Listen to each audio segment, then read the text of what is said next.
Okay. All right. Peace and shalom, family. Peace and shalom. What's going on? Going to make a quick appearance before the evening is out. All right. Nothing too special tonight. I just want to check in with y'all. Shalom to Lydia B in the building. Scott and Garrett Headley. What's going on?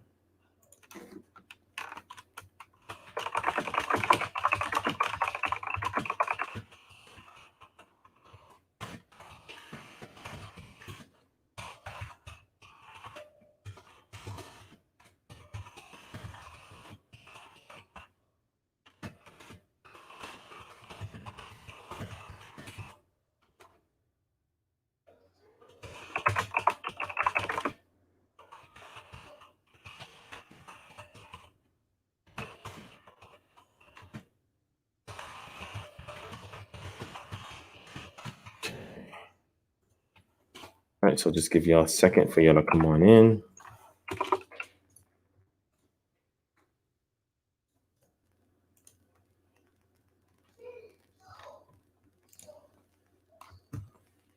All right, shalom. Shalom. What's going on, Austin, Texas? One love. Consuelo F. What's going on, family? All right. I can't stay in here too long because I have a debate tomorrow night. So got to finish putting together the last bit of notes tonight. I don't know. I guess maybe I should have prepared more for it, but I think it would have been overkill. I think what I got is enough. And at the end of the day, the objective is pretty much to encourage people to go back and do their own research. All right. So they don't have to take anything that they're being told for granted. I'm going to explain what dogma is. We're going to go into the etymology of the word. We're going to see its transformation in various contexts by various authors. All right. We're going to see how to properly reinterpret the text, like I showed y'all yesterday, in regards to the word daimonion and daimonias. Right. So, I mean, you know, it's already at a wrap. I just still want to make sure that everything's structured and organized. And then after this session is over, I got to hit up Don and make sure me and him is on the same page. And like I said, you know, I don't know what to say from there because, you know, our opponents, I'm sure that they're pretty prepared, but you got to remember there's like a time limit. I don't even know who the judges are going to be. I don't know the scoring system. How that's set up, I have no clue. I don't know how the format is going to be set up because, you know, they didn't even have a format structured. So who knows how this is about to go down. All right. Nonetheless, I've been through worse. So, I mean, it's not a big deal for me. You know what I mean? At the end of the day, I'm just hoping that the community can pretty much see the difference between subjective dogma and objective research. Right. So JJ is in the building. He says they want to do it at 5 or 6 Eastern. That's not going to work for me. At least not on Sunday. It's not going to work for me. Now, if you want to do it on Monday is fine. I could do it Monday at that time. But Sunday, I'm only free after 10 p.m. Monday, I could do it at that time. Right, but I can't do it at 10. So another conflict. But yo, if you good for Monday at 5 p.m., let's get it in. Monday at 5 p.m., 4:30, 5 p.m., let's get it in. 4:30 probably be a little bit better. Give me a little bit more time with y'all. But yeah, let's do it. If you could do it Monday in the late afternoon, let's do it. All right, hit me up and let me know, JJ, because I know Don also wanted to update me on that too. All right. So let me give a couple of shout outs. Let's see who else is in here. Sure General 108, Shalom. Light of the Olive, Shalom, Shalom. V.I. Jones, what's going on? Do C, what's up? P-Way, Sister V Love, Shalom. Says surprised that you are on. Me too. But the reason why I'm on is because this is the first day of the month of Bull, okay, which is extremely important. So I wanted to check in with y'all to let y'all know that by the first day of the month of Bull in pre-exilic Israelite times, through the sacerdotal menological reckoning of time, which means the priestly reckoning by months, right? The moon of Bull brings in the 8th month, and all the feast days should be completed by then. Okay, so that's extremely important. On the flip side to that, this is also Halloween evening. I was so happy to see that because of COVID-19, there wasn't a lot of trick-or-treaters out. Me and my family, we left out around 8 something. And I think there was some trick-or-treaters trying to come around our block. Now, I live in a mixed community, right? So I have Black people in my community. I also have some white people in my community. There's also some East Indians and Arabs in my community. So it's a mixture or a mixed multitude of people that lived in my community. So you know, I don't know who's coming by our door. We was going to go out, right? And I told y'all probably interface with people, but because of COVID, probably wouldn't have been the best thing to do. So we kind of opted out of that. But however, I thought we'd be home by the time trick-or-treaters come around the door so we can give them a nice little surprise. All right. But unfortunately, we wasn't here for that. And I think the time limit in which people are doing it now has been completely constricted. So thank the Most High for COVID-19 for shutting down Halloween. However, there's something that's very important that y'all need to know. Do y'all know what a blue moon is?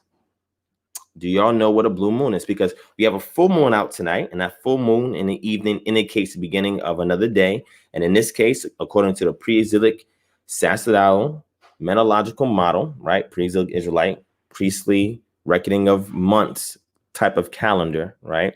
When we get to the 8th month, again, this is the last month of the priestly calendar. And when this full moon pops up, that means no more feast days. Okay. But however, there's also a blue moon. Now, this blue moon occurrence that we get in today happens once in every 19 years where you get a full moon during Halloween. Now, is that something peculiar? Of course it is. Does it have any significance behind it in regards to the things that are occurring during this time period? Yeah. You got to think about it. So 9/11, okay? 9/11, right? 9/11. What occurred on September 11, 2001? September 11, 2001, we know was when the World Trade Center was hit, right? With planes. Now that was in 2001. Guess what happened that same year? That Halloween was a blue moon. All right. And if we go track back from that, we got the 80s and the 60s. What I realized is that each one of those years, something very significant happened every time a year had a blue moon. That's deep. You go back. And I went back maybe five or six of the last blue moons. And it was something that major that happened in world history each one of those years. Okay.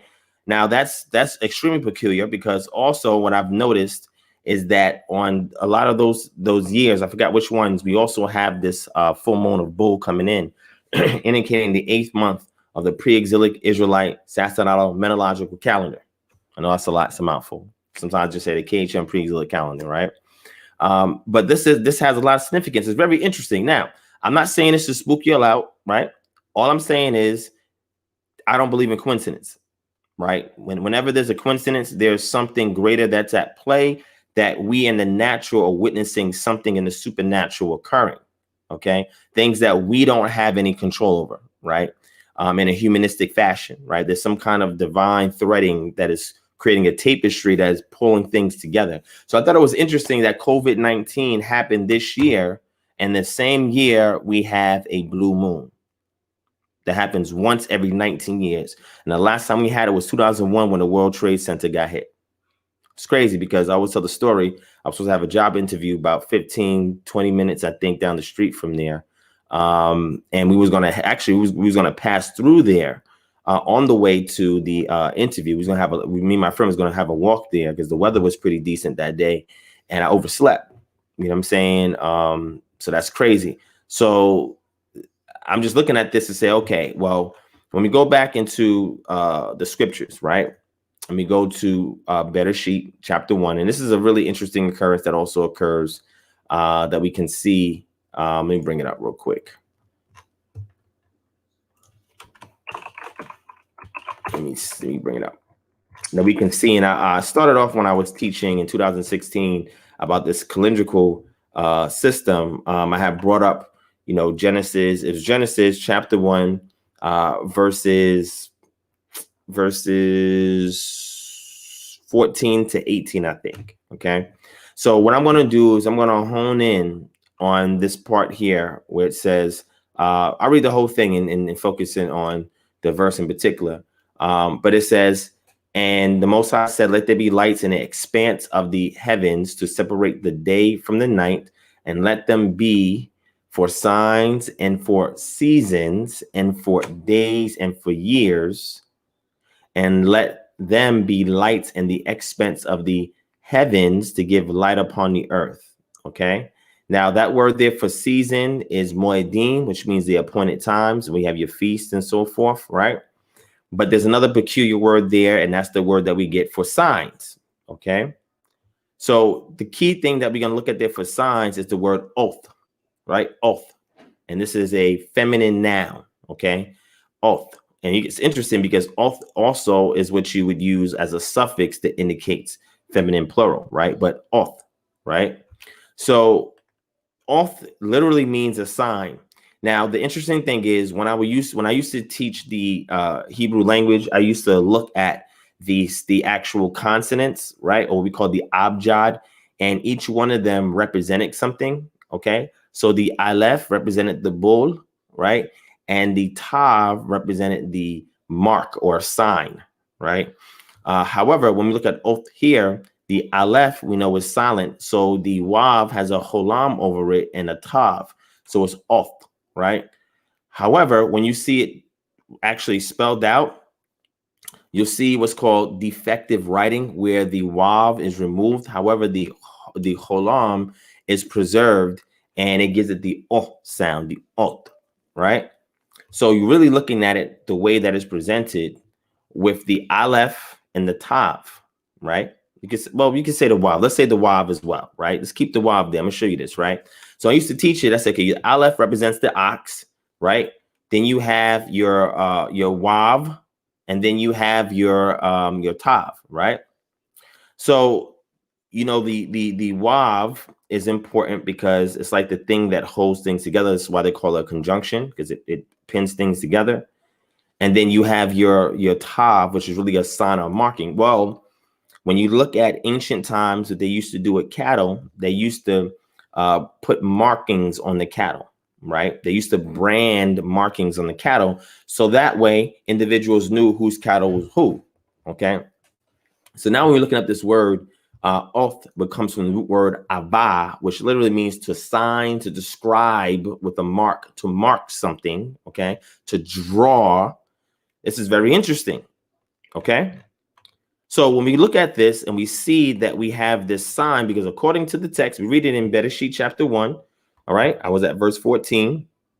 And it says, and let them light in the expanse of the heavens to give light upon the earth. And it was so.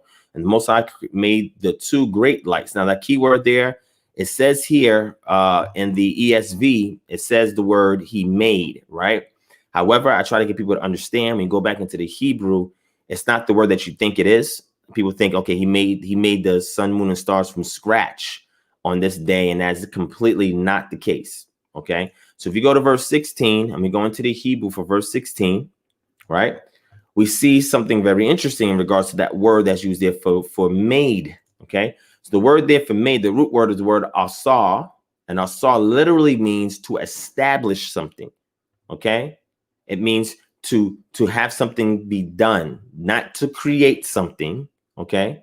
Sometimes it can mean the yielding of something, right? So then he fashions something so it can yield, which is the light. It bears or yields light. This is why he made the expanse and put the things in it.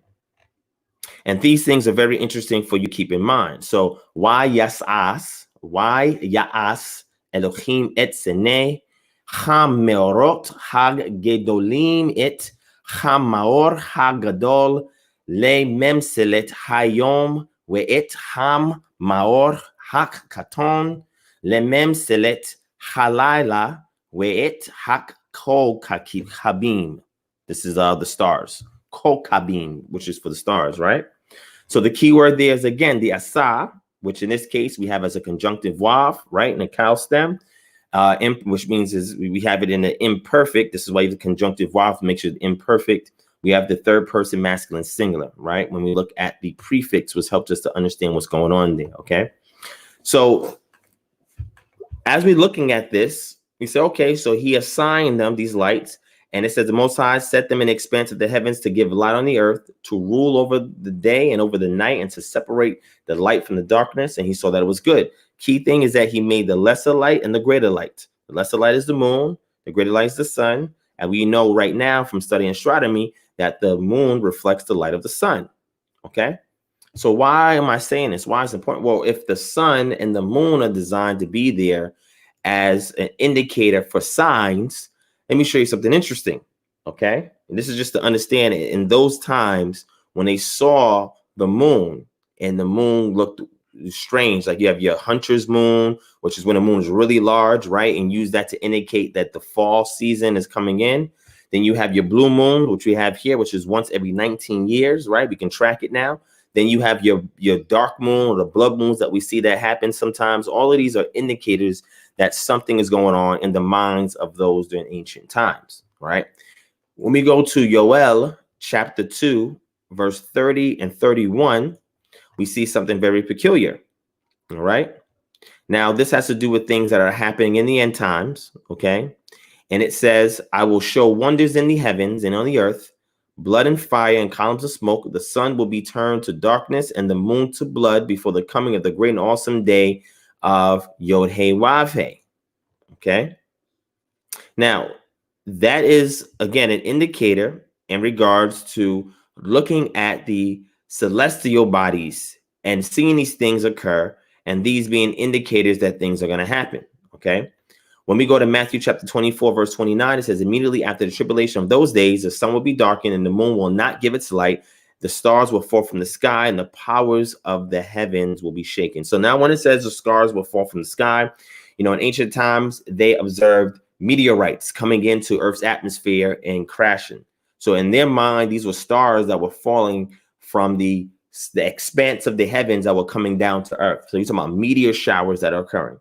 Right. So these are signs that when you see these things happen, that it's an anticipation of something that's about to go down. OK, and we also see things a little later on when we go into the book of Revelation for those who subscribe to it. And when I saw the Lamb open the sixth seal, there was a great earthquake and the sun became black like sackcloth of goat hair. Remember, I went over with y'all the goat hair and sackcloth was the little get up that they will put on when they're, mourning or when there's repentance or something like that. Sometimes they'll make it out of goat skin and goat hair.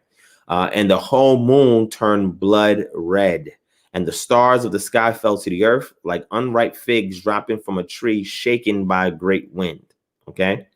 In Isaiah chapter 13, verse 9 says, behold, the day of Yod-Heh-Vav-Heh is coming, cruel and fury and burning anger to make the earth a desolation, to destroy the sinners within it. For the stars of the heaven will and their constellations will not give their light. The sun will be darkened when it rises, and the moon will not give its light. These are all indicators of things that we call eclipses. So you have a situation where the eclipse is going to happen when the sun is going to turn dark, right? When the moon is not going to give its light because you ain't going to be able to see the moon when the sun is dark. And then you're going to have a meteor shower, which in their mind are stars falling from heaven. You're going to see these indicators happen along with earthquakes and stuff like that. So the earth is groaning. Things are occurring, right? In hall of creation, right? For things that are about to take place, right?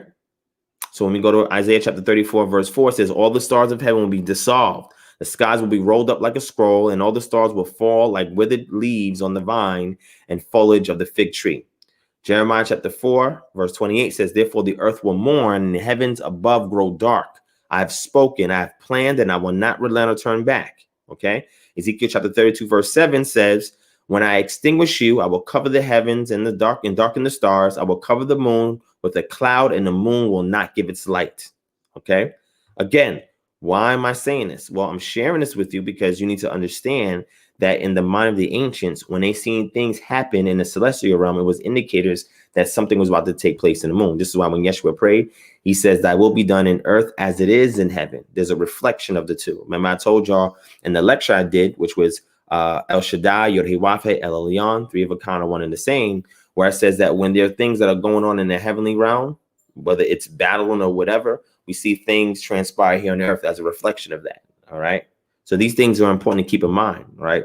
To say, how can we translate that knowledge from the past into what we're looking at today? Well, if those of you who are aware or keep track of the moons, right, to know that this was a blue moon in advance, meaning last year in 2019, it would be an indicator that something was going to transpire in 2020. So in 2039 is the next blue moon, which is another 19 years. You know, by that time, I think I'm going to be in my 50s at that time. You know what I'm saying? If we're still here, I don't know what's going to happen between now and then. However, in the next blue moon in 19 years, you can anticipate that there may be another world event that's going to occur. So I thought that was very peculiar, that being that this is the 8th month of Bull, the full moon, is also a blue moon in conjunction with Halloween. So let me bring something up on screen for y'all to see. Check something out real quick. All right, let me show you on the screen. I want y'all to see this scientifically so you can see what's going on, okay? So let me zoom in.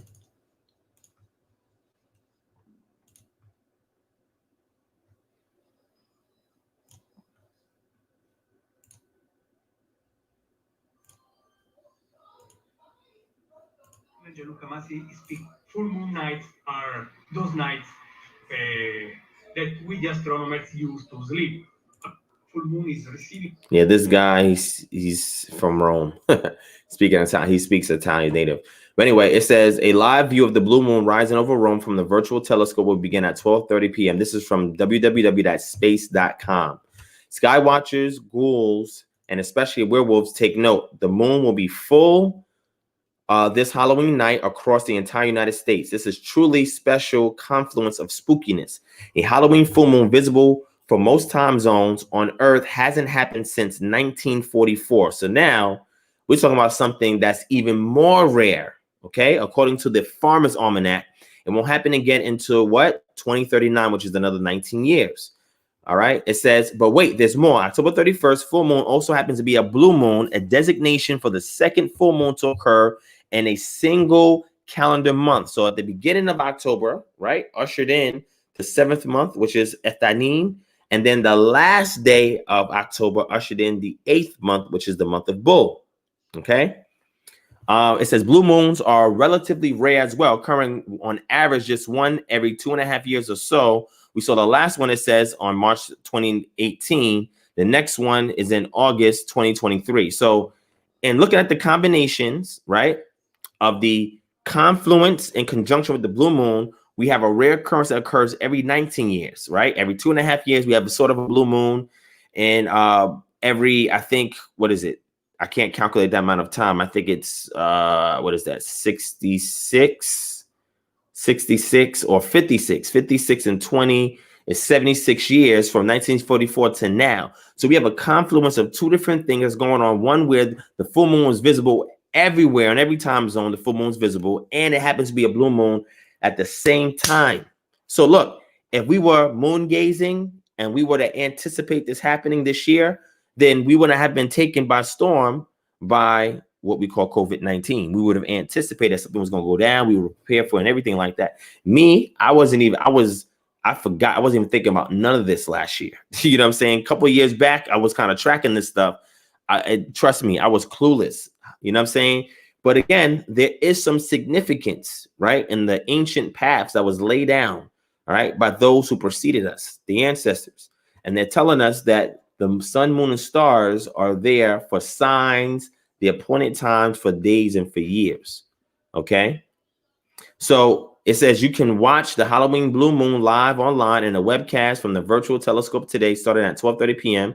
And there's footage of it if you want to go back and check it out. Okay. There's footage of it. All right. So let me see. There was another one that I want to show you. Let's try this one. Let's bring it up from CNET. Okay. Let's check it out.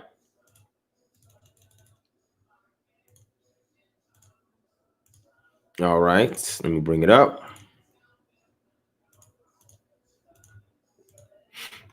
Here it is. Halloween may look different this year due to coronavirus restrictions, but at least we can enjoy a spooky spectacle in the sky.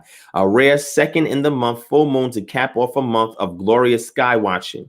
The full moon that will be visible on October 31st is called the blue moon because it's the second full moon on the same month, following the harvest moon of October 1st through October 3rd. Anytime I see the harvest moon, like if we was out in the wilderness, some people say, well, how can you tell the time? Well, if you know what the harvest moon looks like, harvest moon is the biggest moon in the sky that you see, and it only happens approaching the fall time. Okay, whether it's slightly after or around the fall time, right? We call the fall equinox.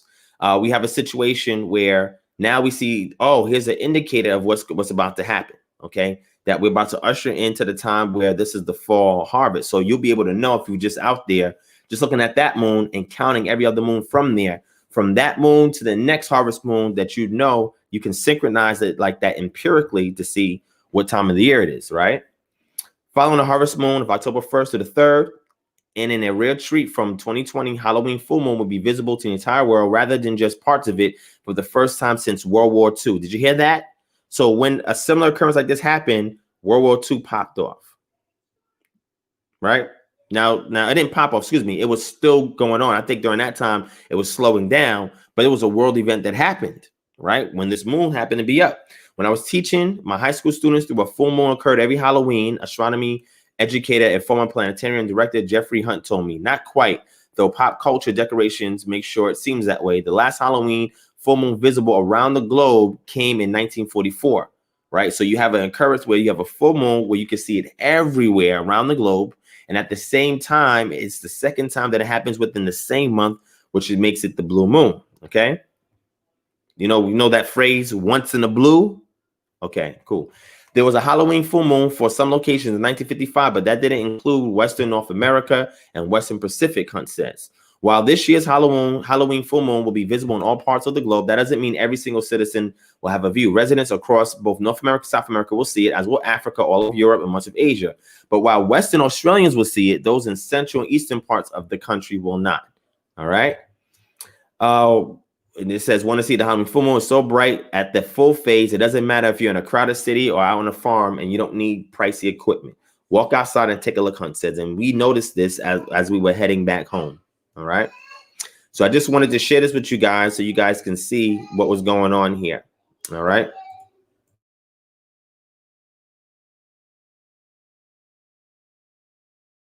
All right. So hold on. Give me 1 second. 1 second. I'll be right back with y'all.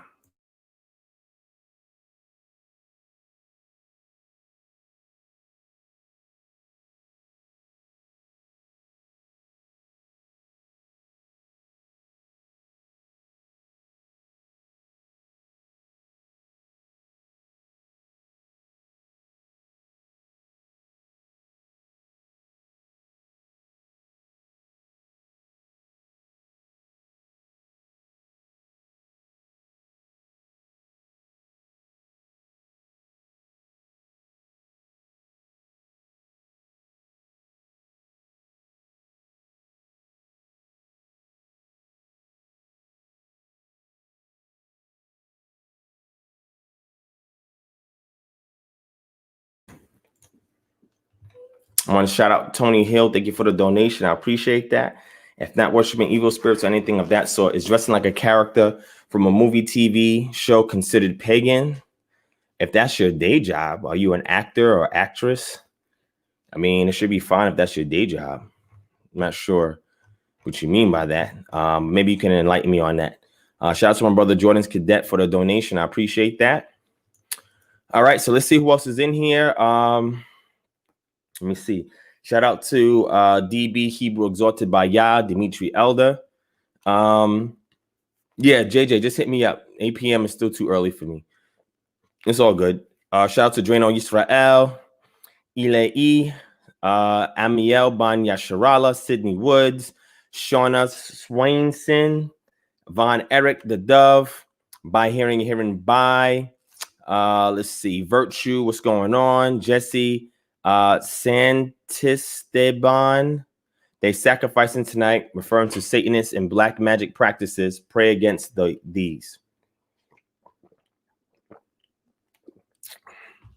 Yeah, we know about Sam Hain. Actually, I went over this last year. You go back and check out the Halloween special we did last year. We went a little in depth. Shout out to Jordan's Cadet. What's going on? My brother Pac Rosino. What's up? What's up? Tyrone Moore. He says, I didn't see a blue moon and I'm close to Texas. I'm not sure why you didn't see the moon. That's interesting. Did you have cloud cover today? Possibly. Shout out to Six Fingers XI. What's going on, my brother? Shout out to Benjamin Direwolf, Gen 4927. What's going on? 3D Sounds. Let's see. Who else is here? Deborah Newsom. Shalom. My brother Paul Orizo. What's going on, my brother? All right. Michael Van Nett. What's up? What's up? Sensei David Pitts in the building. Snipes. What's going on? Tyrone Moore. What's up? What's up? Latricia Mitchell. What's going on? What's going on? Let me see. Who else is in the house? Candy Davis. Shalom, sis. What's going on? My brother Slowfo DeGar. What's up? Black Ave. Tickle 7777778. Shalom. Let's see. The Don for real. What's up? Chadwick Brown. What's going on? All right. Thank you for joining in, man. Iza Zaya. Yahawada. What's going on? Sister Bina in the building. Jetson Silencio. What's up? What's up? All right. Thank you for joining in, man. Thank you for joining in. Timothy Harris. Shout out to Amiel Banya Sharala for the donation. I appreciate that. All right. In search of Yah. What's up? What's up? New Black World Order. Shalom. Peace and shalom. All right. So we about to get started. Since we're rescheduling this debate, I guess I have a little time to go in with y'all. So I'll definitely do that. All right. So let me go ahead and pull up this calendar so you can see this final calendar real quick. So you can see it. Give me 1 second.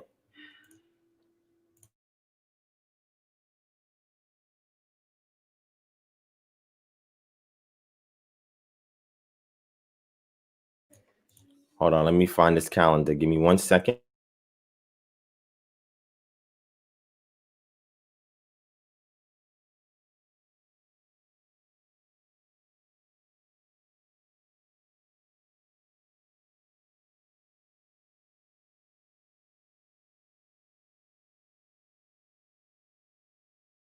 Show y'all here the calendar. Let me go do it real quick. Let me see. All right, here it goes. All right, so this is, let me zoom out so y'all can see it better.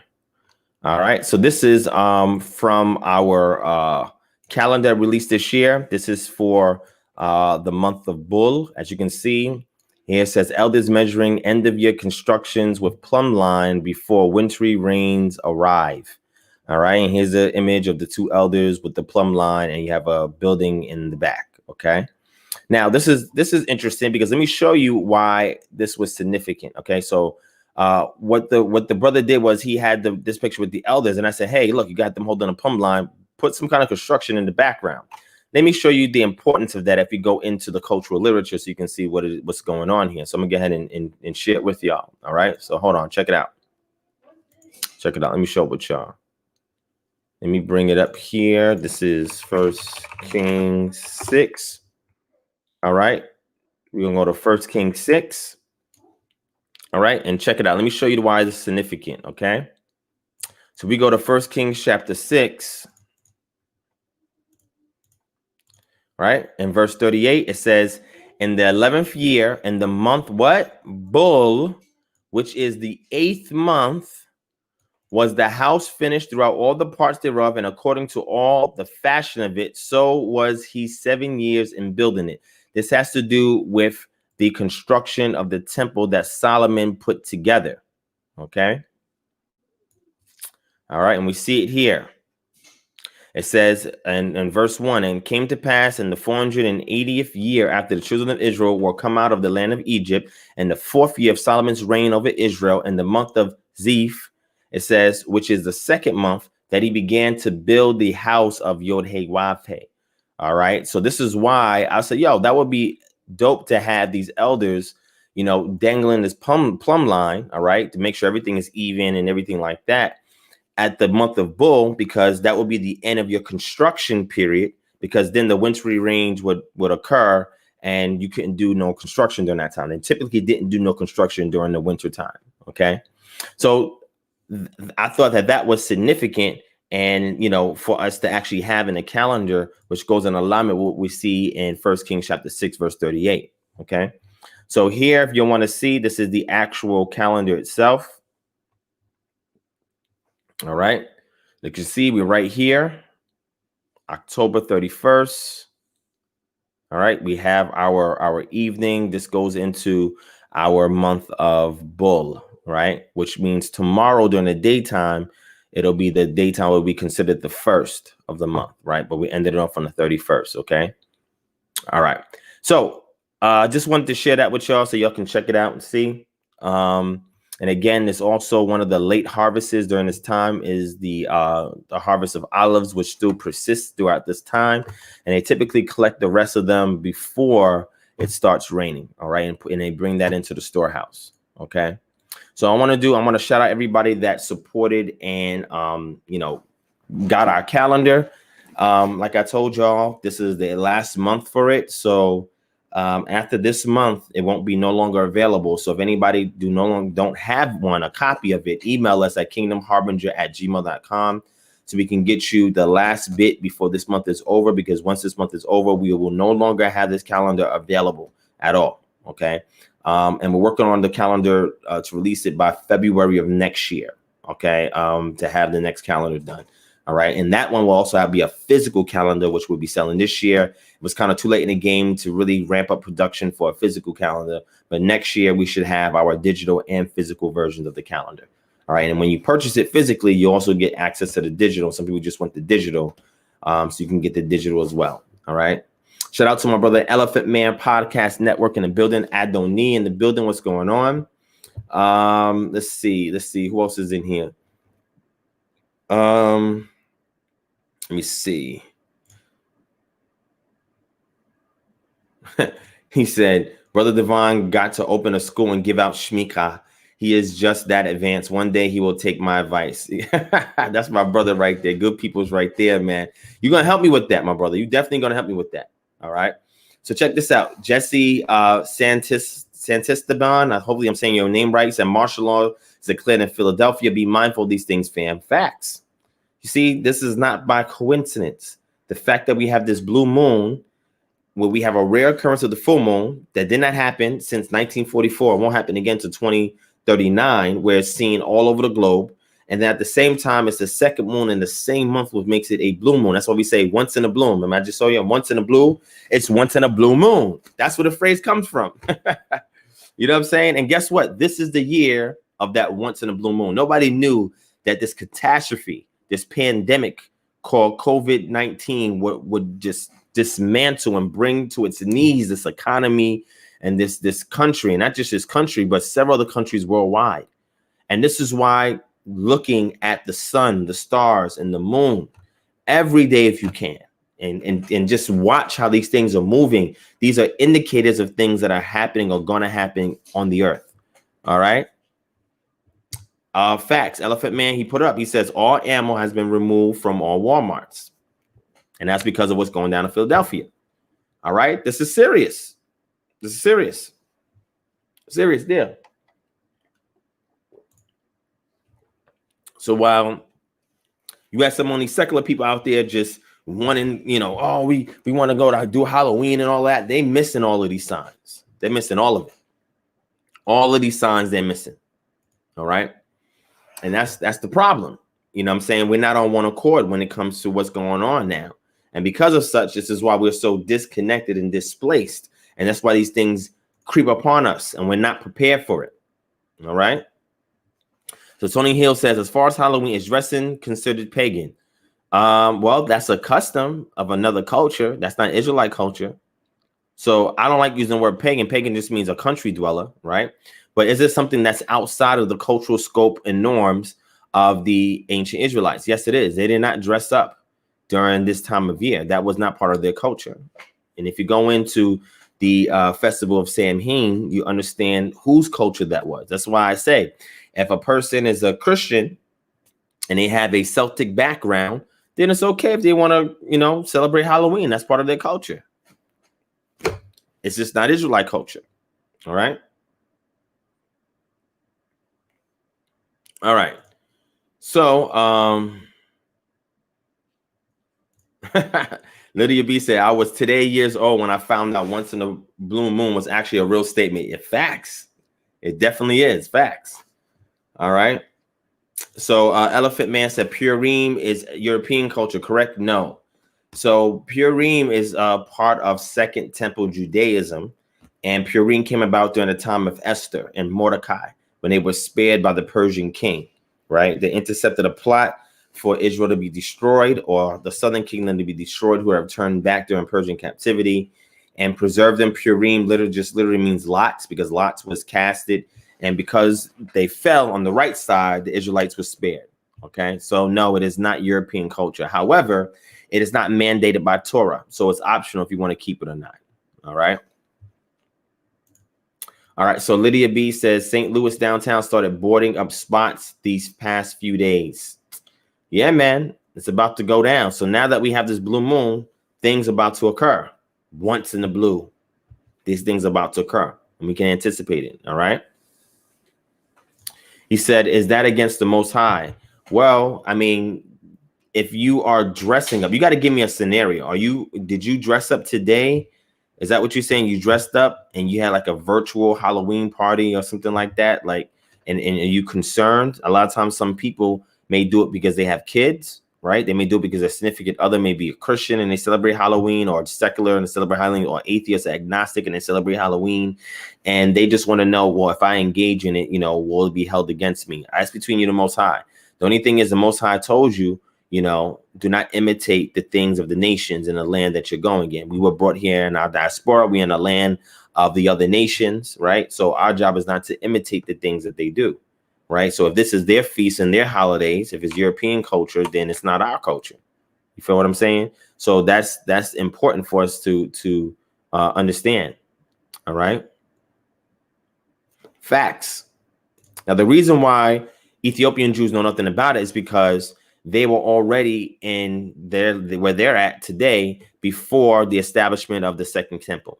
Before the rebuilding of the Second Temple, those Ethiopian Jews from the northern tribe of Dan were already traveling or either in Ethiopia.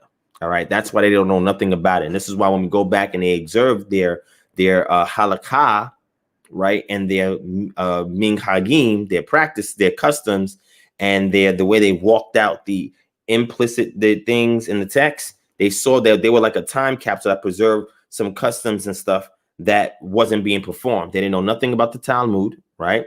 And they were not practicing some customs. There were things that orally developed that they implemented when they were discovered. All right. But that's because they was already in the land, and they were not one of the returnees, because they're from the tribe of Dan. They were not one of the returnees back to the land when the Second Temple was reestablished. They was already on their way down to Ethiopia when that occurred. All right. Raphael says Karaite Jews say that they stick to what the Old Testament proves. Well, Karaite Jews, Kara is a root word meaning to call. Karaite Jews are the ones that feel they were called, right, to practice a form of Judaism without the rabbinate, all right, or rabbinical council, or the authority of the rabbis. So they reject the Talmud and the authority of the rabbis. However, and their halakha, however, they have their own form of halakha. You can't get around halakha, right? If you're an Israelite, Jew, whatever the case may be, and you have the Torah and you say you keep the Torah, you're going to perform halakha. There's no way around it. All right. So they even have their own form of halakha that developed amongst the Karaite Jews, but they're the ones, if you study the history, it had to do with the parting of a group of Jews who, the initial, I guess, the person who initiated the actual movement, he was rejected from the rabbinate. So then he said, we're going to do our own form of Judaism without the rabbinical council and without the Talmud and without their halakha. We're going to do our own thing. And then that's what occurred. There was a schism that happened. And this is what the Karaites believe, that they're the ones that were called, right? And to follow what it is that they're doing. So I think I mentioned this in the lecture I did 2 years ago about it. I touched on this, right? Yeshua says, I dead forgot tonight was Halloween. I think a lot of people did too, man. A lot of people really did. The way that I remembered is because I was looking on the calendar and I knew this was the first day of the month of Bull. So, just came with that naturally, knowing that it's Halloween at the same time. All right. So he says the largest Karaite community is in Ashdod. they have a number of black converts, but Divine 100% got his history down. Facts. I taught on this before too, my brother. This is Moray and Zaken, David Pitts in the building. Shout out to my brother Dre, Yasharel. I got your email, my brother. I didn't get to respond to the second part of it, but I'll go ahead and make sure I do that for you. All right. He said, yes, England, France, and a few other countries are said to have already shut down. I looked it up tonight. I wonder who's next. Are these things a coincidence? I don't know. You tell me. Derek Yisrael says, will you be setting up KHM in Africa? In Nigeria, Lagos, Nigeria, Accra, Ghana, and Johannesburg, South Africa. That's what we're looking to set up at. All right. Y'all willing, you know, to at least get it started, the ball rolling next year. All right. All right. So, okay. And he's absolutely correct there. The fact we celebrate holidays are a product of colonialism, pillaging, and oppression. Yeah, I mean, just by that alone, even if you don't subscribe to Israelite paradigm, it's like, you know, why would you want to adopt that? Was your ancestors before we were taken over here, were they practicing that? You know what I'm saying? That's important because we had to keep our ancestral continuity to the culture, because that was the thing that protected the ancestors from any what we call external entities that seek to undermine and destroy what they had established as an ethnic group, as a people. Okay. All right. Shout out to King David, the Lucid Fire. Shalom. Corey Sneed in the building. Shalom. 617. Let's get it. Shalom. Shalom. Remarkable Ministries in the building. Shalom. Shalom. All right. Elephant Man says, do Ethiopian Jews have extra books in their Bible? Yes, they sure do. They have several books more than what's in the standard critical edition Bibles that are available today. All right. Okay. So I think that was all I wanted to go over today.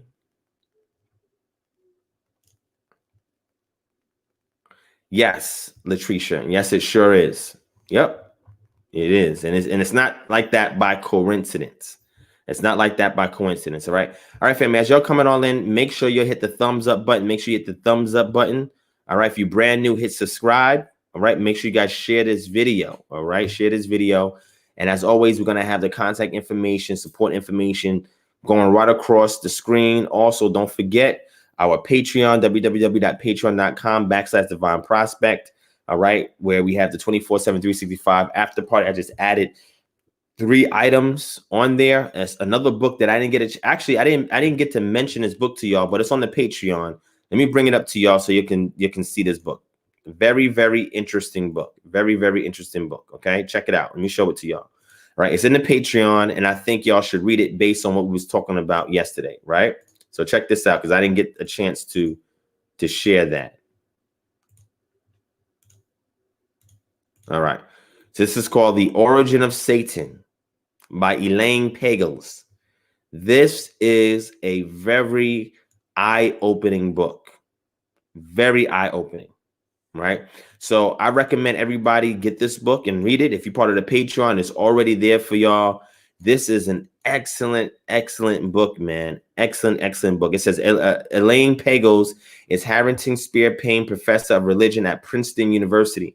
Professor Pagels received her doctorate from Harvard University in 1970, has taught at Barnard College, where she chaired the Department of Religion, and at Columbia University. She was responsible for editing several of the texts from the Nag Hammadi and has written 4 other books: the Johannine Gospel and Gnostic Exegesis, the Gnostic Paul, Gnostic Exegesis of the Pauline Letters, the Gnostic Gospels, and Adam and Eve and the Servant. The Gnostic Gospels won the National Book Critique Circle Award and a National Book Award. Professor Pagels was awarded a MacArthur Fellowship in 1981. She lives and teaches in Princeton, New Jersey. All right. So she's done several other works before this. She was responsible for the Nag Hammadi Library for translating some of those and doing textual criticism on that. And out of that, she wrote books based on her work that she did on the Nag Hammadi Library. And she also created this book, which goes against the grain and pretty much exposes the origin of Satan. This word daimonion, diabolos, santanos, hashatan, and show the transformation of this concept and idea of Satan from the times during the early period of Israelite culture and how it transformed into what it is today by way of Christian culture. She's very critical of Christian religion, okay?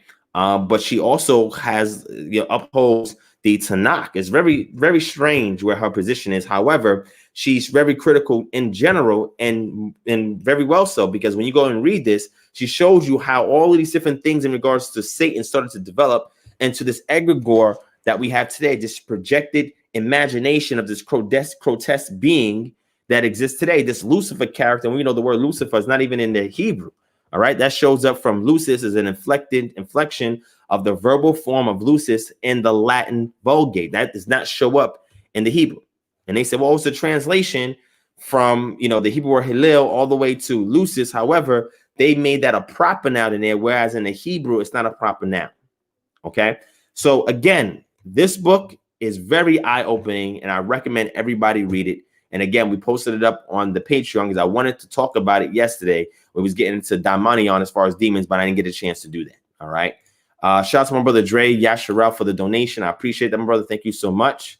Shout out to Rodi Moose PM. I'm sorry if I'm slaughtering that. Shout out to Carrington Shelton. She said, hello, brother Divine. Glad I caught you live. Yes, I know people get excited when they catch this show live. All praise to the Most High, man. Like I said, I want to start doing a session during the day and one in the evening, starting next week. So you guys, if you can't catch it late in the evening, you can catch it sometime during the day, earlier in the week. All right. All right. Let's see. So my brother Jack Max, shout out to my brother Sean in the building, says, what are the main documents we should use from Qumran that sheds further light on the New Testament? Tons of works. We have the Pierced Messiah text. We have the Melchizedek scroll.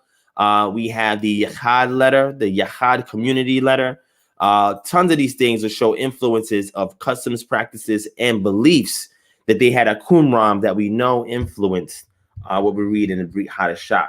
All right, so there's several works in here. Matter of fact, I think did I put a Dead Sea Scroll book in the Patreon yet? I probably didn't. I actually have one here. That's interesting because I showed this that night when I was showing you all my books. I actually have it here. But what I think I want to do is I'm going to show you on the screen my suggestion. All right, there's two books. I have this one is called The Complete Dead Sea Scrolls in English. And when we go through that, what I'll be able to do is show y'all some of the books in there or some of the scrolls or fragments of scrolls in there that I would encourage y'all to read. I actually did a lecture in 2015 called The Patriarchal Priesthood in the Bible Unveiled. The Patriarchal Priesthood in the Bible Unveiled. Anybody that's been my day one, please grab the link for that video and drop it in chat. More specifically, my mods or my admins. Anybody else may not be able to share links, but please grab that lecture. It's a 2-part series. And then there is when I show the comparison between the Dead Sea Scrolls and the Brit Hadashah. All right, this is what I tell people. The problem with people that they have with the New Testament is through the lens of Judeo-Christianity. By means of Judeo-Christianity, they misinterpret this text. And what I've been trying to do for the longest and showing you guys the correct vantage point in which to see this thing, right? So that way you can fully understand. This is why yesterday I talked about the Targums, all right? And I talked about, finding an Aramaic version of it, and the closest is the Syriac. The Old Syriac Sinaiticus Palimpsest, all right? I also told you about the book Was the New Testament Really Written in Greek? Excellent work. You need to go back and check that out. All right. These things are important, right? Because this way you can really understand the Aramaisms and you can really understand the verba as opposed to the vox. The verba means the words of Yeshua as opposed to the vox or the voice of him. Then you go back and you see the early so-called Jewish Christians, see what they subscribe to. They kept the law and they subscribed to Yeshua as a Messiah. Okay. These things were all part of the history that if you find a way to amalgamate these things and then fine tune it, right? And then make it concave, you can then apply it to the text and you'll be able to see it in a different light. Like, whoa, I never seen it that way. When you understand the halakha of Yeshua, he was preaching a halakha. He had his own halakha, right? And some of it was in opposition of some of the Pharisees teaching at that time, which we find codified in the Mishnah and later on in the commentary with the Gemara, right? That we find compiled in the Talmud, all right? Which was completed in Babylon, where the Jews left and migrated to in great numbers and settled there. okay, during the 6th century, okay? So the Dead Sea Scrolls, the one is the complete Dead Sea Scrolls in English. The other one is the Dead Sea Scrolls translated the Qumran text in English, 2nd edition. I'm going to bring one up on the screen for y'all right now so you can take a look at it. That was an excellent question you asked. All right, so let me go ahead and show this to you real quick so y'all can see it. Excellent question. Let me bring it up. Hold on, give me a second. All right, so let me get back here. All right. All right, so this is it right here, the complete Dead Sea Scrolls in English, translated by Giza Vermes, right? So let me show y'all the content and some of the books that I think or scrolls in here that if you look at, it will give you some insight in regards to the Brit Hadashah. Hopefully y'all can see this. I'm hoping that it's big enough. Hold on, let me see. All right, so scroll down. Community rule is an important one, right? That I recommend. The Damascus document is also very important that I recommend. Initiation rules is important too.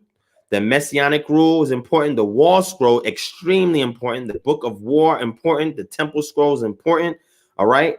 Let's see. What else? What else? What else? The Master's exhortation to the Sons of Dawn. And there was also a group called the Sons of Light that they had also mentioned in regards to this. The Pierce Messiah text is important too. All right. Let me see. This is all for the calendar. Prayer for festivals is good and important. Order of Divine Office is another good one too, because the way that Yeshua was structuring and organizing them, yeah.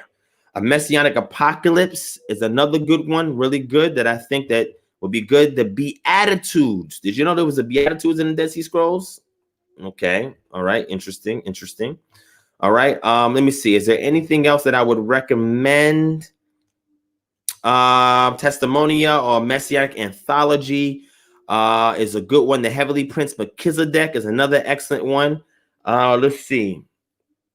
This is some of the apocryphal works that was found amongst them there. They even got a version of Tobit, as we know, because that was popular during the time when we got these works arrived. And I think those would be the most important ones. The Copper Scroll is another good one too. So you can go back and check out this video, or what I'll do is I'll post this in the Patreon and y'all can check it out. All right. Y'all can see it for yourself. All right. All right. So hopefully that helps. And that helps in regards to that question. All right.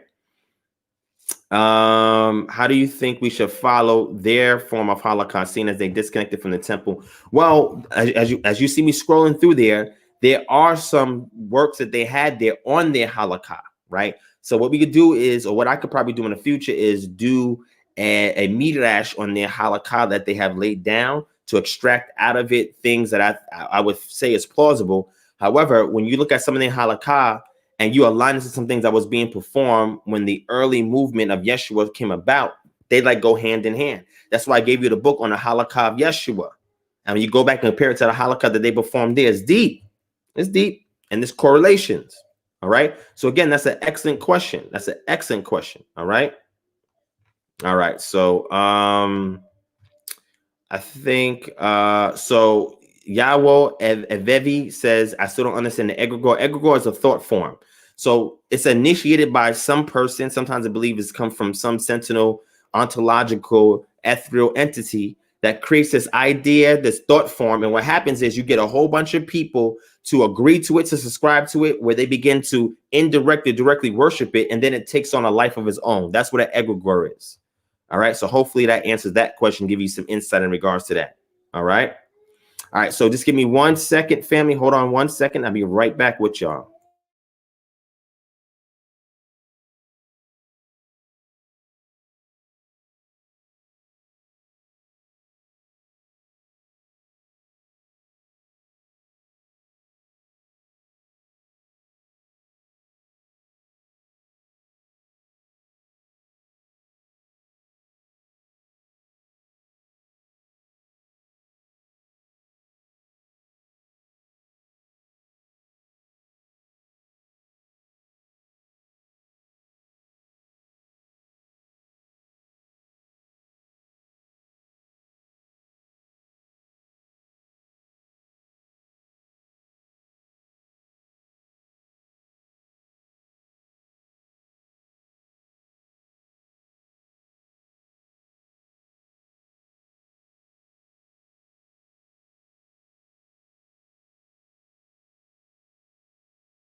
All right, we're back. Hold on, let me. Oh, that wasn't the wrong. There we go. Okay. So, let's see. Let's see. Let me take that off in there. All right. So hopefully that resource is good for y'all. Like I said, I'll post it up in the Patreon, or if you want to request it, just email us at kingdomharbor@gmail.com. We'll get it over to you. Okay.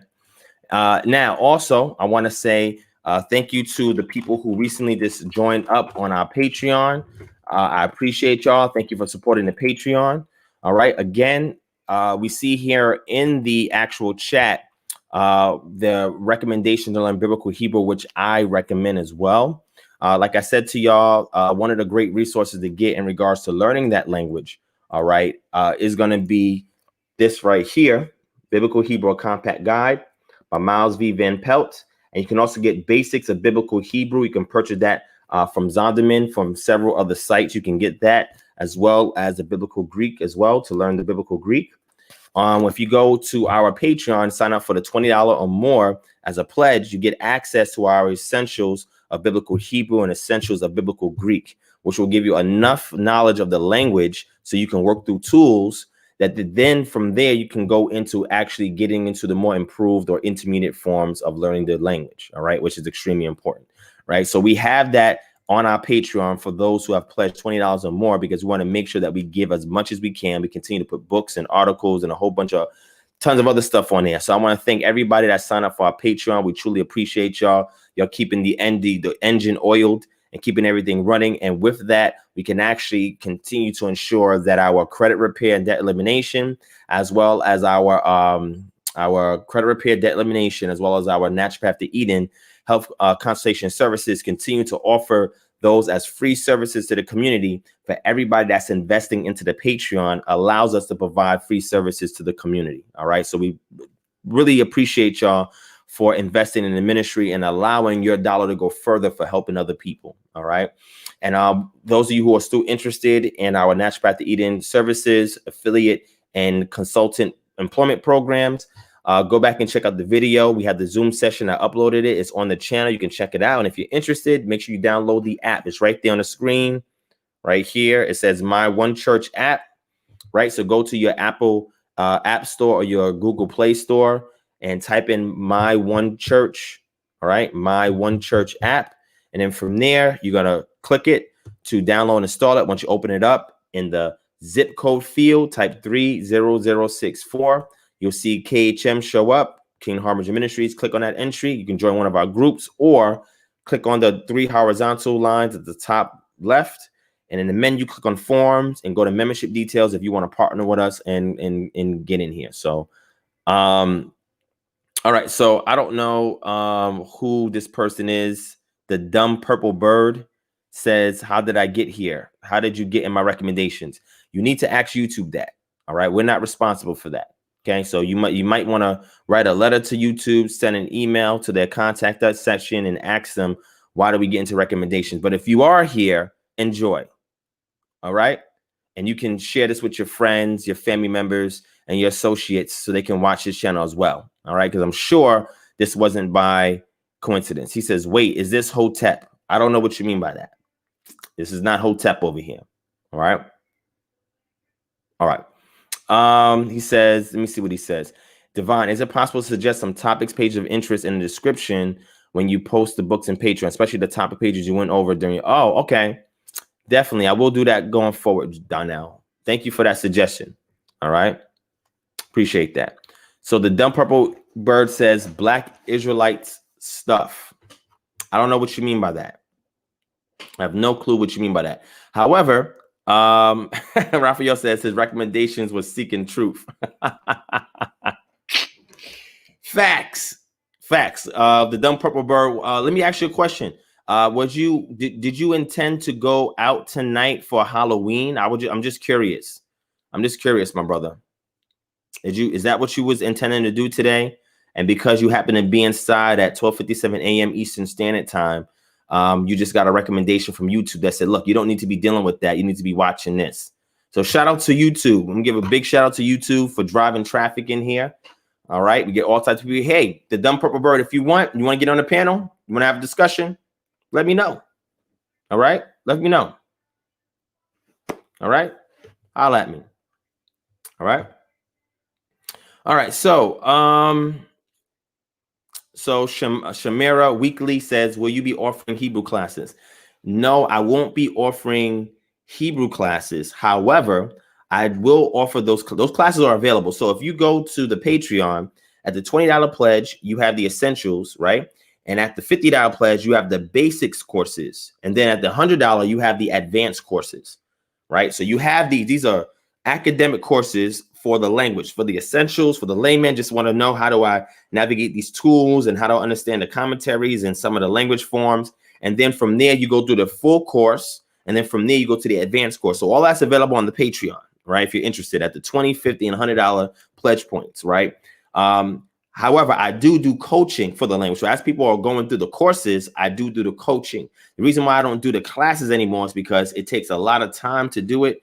And that is not my focal point of this ministry, right? We do want to teach people how to reconstruct and restore the language. So in the process of doing that, we do teach some things about the language. However, we would like to make sure everybody goes through the essentials course so they can follow the things that we're saying, and we can better equip them as they're exegeting or performing midrash from the text. All right. So that's an excellent question. So no, I don't teach formal classes. However, we do have academic courses available on the Patreon if you're interested, and we do coaching through it. And then I do bring out some elements of the language when we go into our KHM holistic research paradigm for Bible study classes. All right. All right. Shout out to Free Brew, Anava in the building. What's going on? Imane Ife. What's up? What's up? All right. Please, y'all, don't scare out the dumb purple bird. Don't scare him out. All right. I want him to sit here and watch this. He's here for a reason. Shout out to Sister Dream Sky Lover. Shalom, sis. What's going on?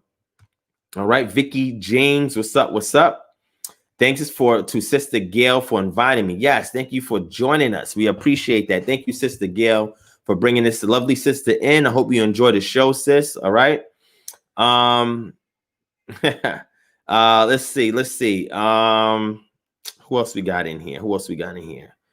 I think we all good for tonight. Okay, so Shalom Don, what's going on? Anytime, Jack, anytime. All right. So I think that's all I have for tonight. I'm trying to see if there's something else that we want to share with y'all. I mean, if y'all have any questions, let me know. You can ask me some questions. I'm not going to answer every question, but I will choose some questions. Derek Israel said, what's your position on DNA testing? DNA testing is fine. Go get it.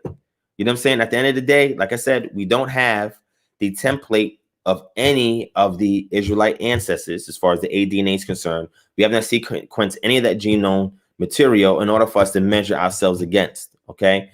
However, through oral traditions, customs, practices, migration routes, primary testimonies of the location where Israelites were at, whatever your DNA shows you to go back at, we know the particular areas where there was Israelites that had amalgamated in those regions. All right. So, that can lead you back to that. I did a series called, I think it says Hebrew Israelites 101 or something like that. When you go back in there, I actually talk about that. All right. So Malak of the Earth said, which DNA company do you recommend? AfricanAncestry.com. That's my suggestion. AfricanAncestry.com, Ancestry.com, or 23andMe. Right? African Ancestry is just going to focus on the elements of your DNA that are African, that lead you back to the west coast of Africa and the areas in which Israelites had migrated to. But if you do the others like 23andMe and Ancestry.com, those DNA tests are going to be just general. Okay. So that's my suggestion. I don't suggest getting the autosomal. However, if you're a female, you may want to get that as a male. You can do all of them female. You cannot do the Y DNA. So you'd have to have a brother through the same father get it. Or if you get the autosomal and the M, the mitochondrial DNA analysis from your mother's side, then whatever you find in autosomal that lines up with your mother's maternal DNA, the rest goes to your father, the paternal. Okay. All right. So that's my suggestions. All right. So Larry says, where's the Hebrew Israelites Church, Atlanta? I don't know what you mean by that. Are you talking about HCA, Hebrew Congregation of Atlanta? Is that what you're referring to, my brother? Let me know. I want to make sure I get it right. All right. I'm still Davin from Sephardic and Yemenite Sidurs.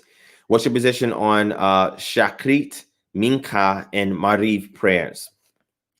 I mean, my position on that is, again, those things developed as a part of minchagim or customs based on the migration of these peoples, groups of Israelites that have scattered. Typically, the prayers that I would look at is I look at what is written in the text and I use it as a template and I modify it, right? So those would typically what I do. Like, I mean, I guess we can do our own prayers, right? But my prayers are based off the templates I find in the actual text, right? And those are the templates. I modify them to contemporary situations, and then I go from there. However, if you want to do Shachrit, Mincha, and Marif prayers, I mean, you're more than welcome to do that. You know what I'm saying? You're more than welcome to do that. All right. So Larry said a meeting place. Well, there was a congregation out here that I did attend and that KHM was partnering with. It was called Hebrew Congregation of Atlanta. Currently, that congregation no longer meets because of COVID-19. They're anticipating that they will possibly reopen next year once everything calms down, but we don't know for certain what's going to happen next year. Okay. Now, what I will start doing is I will start doing our KHM meetups because we have a KHM Atlanta chapter, right? I've been focusing on all these other cities. I'll start focusing this winter on the KHM Atlanta chapter. When I'm no longer traveling, I'm gonna focus it on that this winter and get that up and running. So if you're interested in being part of KHM Atlanta chapter, you can definitely email us at kingdomharbinger@gmail.com. You'll see it going across, or get the My One Church app from your Apple App Store or Google Play Store. Download, install it. Go into the zip code field, type 30064. You hit enter. You're going to see Kingdom Harbinger Ministries entry show up. Click on that. Go into the groups and go to KHM Atlanta chapter. Click on that. Submit your information. We'll lock you in, so that way we'll follow up with you when we get things popping out here. Okay. All right. All right. Shout out to my brother Vaughn in the building. What's going on? I got to follow up with you with those details, my brother. All right, because next week we're trying to release our flyers. All right, very important. I'm trying to release our flyers next week for our LA chapter launch, and as well as our this KHM research paradigm for Bible studies classes. All right, that I know y'all will enjoy. All right. So Dream Sky Lover says, is there a link between vegetarianism and witchcraft?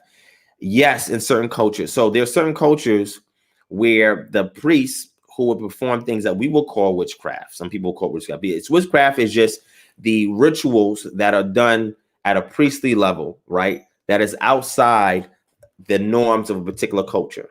Okay. So Israelites had priestly rituals that were done. Okay. However, those rituals will be considered witchcraft, quote unquote, to another culture and vice versa.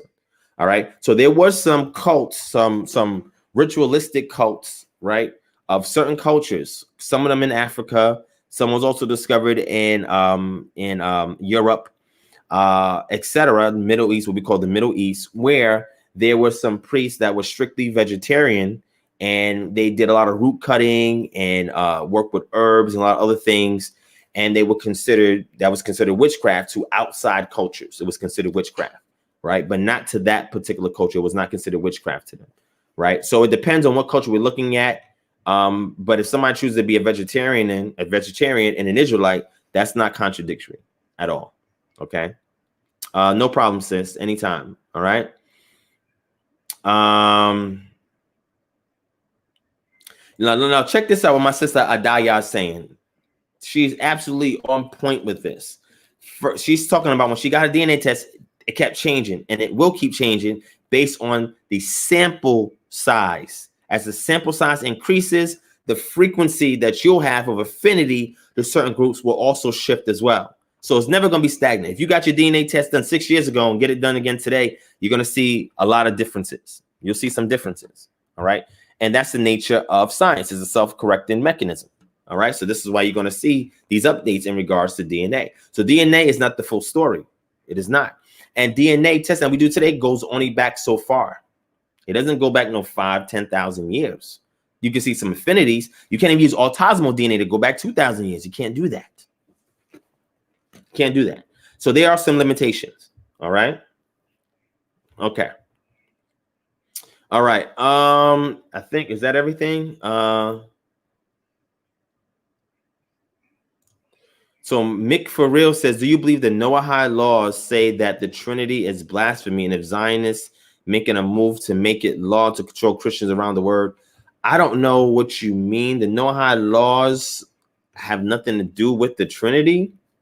The Noahide laws are the laws that Noah, this is told in oral tradition, that Noah gave these laws, these 7 basic laws to his sons for the rest of the world, that if they kept these things, they would be considered righteous in the eyes of the God of Shem, okay, or the Most High.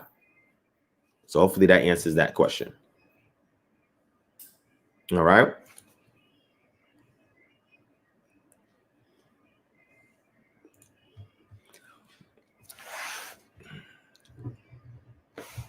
So Mick, for real, I don't know anything about that. If you can give me a source, let me know, and we can go back and check that. All right. Shout out to Malak of the Earth. Anytime. Definitely here to assist the best way that I can, family. All right. Derek Yisrael, we can if they would allow us.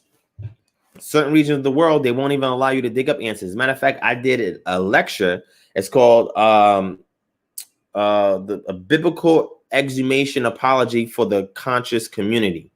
And in there, I was pretty much responding to people in the conscious community saying, oh, we don't have the bones of people in the Bible and all this other stuff. And what I show you is that in some regions of Africa, you're not allowed to dig up exhume the bodies of their ancestors and do DNA testing. They don't allow it in certain places. If you go into the Middle East in certain areas, they don't allow that either. Okay, so sometimes there's difficulty for them to actually do that in certain regions of the world. So Truth Seeker says, I've been following Geno Jennings and I would like to know how you feel about his teachings. Well, I used to follow Geno Jennings when I was a Christian. I even met him when he came to the Bronx. He was in the Soundview area in the Bronx. I went to go meet him. I used to love this guy's teachings, man. I used to love him. Even today, some things he teach, I like. However, he's a Christian, I'm not. So there are some biases that he has that I no longer hold to. But when I was a Christian, I was rocking hard with Geno Jennings, man. Rocking hard body with Geno Jennings. But as an Israelite, I have more reservations, all right? But I was somebody I did look up until I met him. And when I met him, he was kind of like abrupt with me. He didn't really have any interest, like to kind of talk. He was just saying, hey, what's up, brother, blah, blah. I said, yeah, and I wanted to say more stuff. And he didn't seem interested that he wanted to dialogue with me. So I was like, okay. I mean, to me, that was not a good first impression. That's why when I meet people, I try not to make them feel like I'm being abrupt or brush them off, because I've had people do that to me in the past a lot.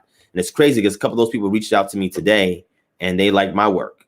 You know what I'm saying? And I never really remind them of how they did me in the past because I've gotten over it. You know what I'm saying? But yeah, that was somebody I used to look up when I was a Christian. But I mean, you know, I don't watch a lot of his stuff anymore. But nonetheless, being that I'm an Israelite, you know, my perspective on some things changes. All right. All right. So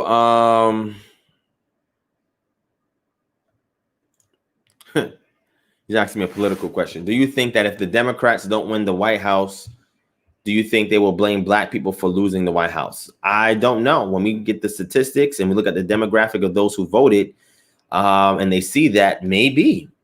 I don't know. I have no clue at all. No clue. I will be voting this week coming up in the local and state elections. I'm also going to vote in the presidential election. You want to know who I'm going to vote for? Let me show you. I'm going to show you who I'm going to vote for. Look at this. And I'm doing this strategically. You want to know who I'm going to vote for? Let me show y'all. They're going to be like, Divine, what? Yeah, I have no problem showing y'all who I'm going to vote for. Check this out. When I show you this, it's gonna blow your mind. Y'all ready? Is y'all ready? Are y'all ready? Hit that one if you want to see who I'm voting for. Hit one. Hit one if you want to see who I'm voting for the White House. Hit one. Hit one. Hit one if you want to know who I'm voting for. Let me know. All right, we don't got enough ones, so shout out to my brother Larry for the donation. I appreciate that, my brother. Thank you so much. So y'all ready? You want to see who I'm voting for? All right, check this out. Somebody said Yeezy. Somebody said Obama. Somebody said Christ. Somebody said yourself. Facts. Now let me stop. Well, you know what? I'm actually gonna do that one year. I'm actually gonna get my name on the ballot one year, just for fun. Just for fun. Because you know you can do that, right? Just for fun, I'm gonna do that. I'm gonna do that. But nah, that's not who I'm voting for this year. Check out my screen. I'm gonna show you right now. You ready? Drum roll. Somebody do the drum. I wish I had the drum roll sound. Drum roll. And boom. This is who I'm voting for.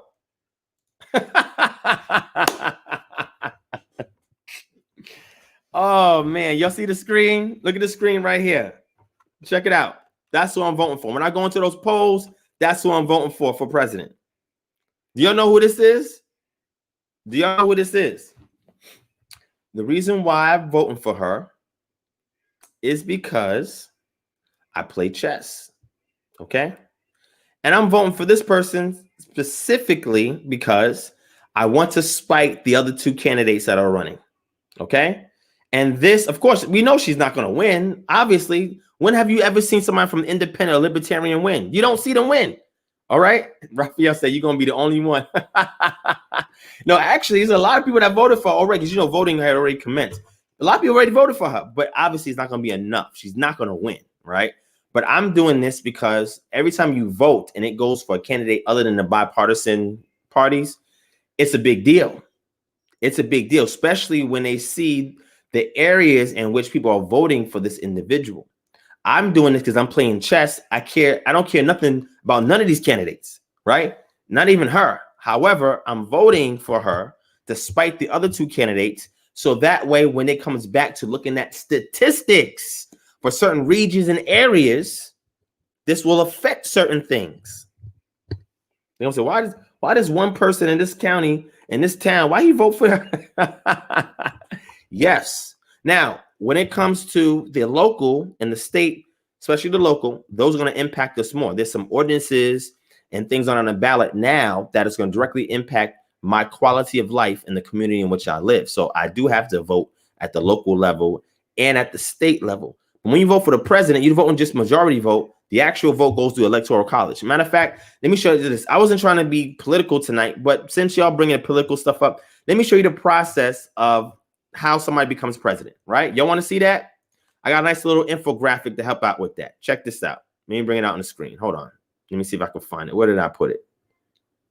Hold on. I can find it for y'all. Give me 1 second. Check this out.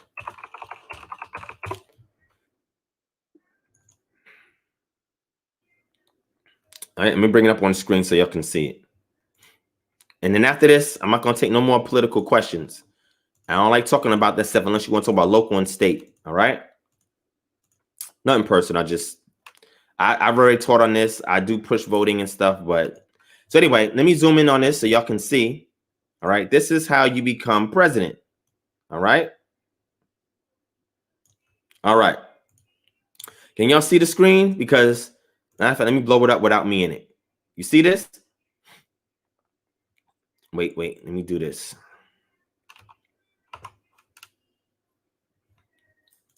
Actually, I don't think that didn't help.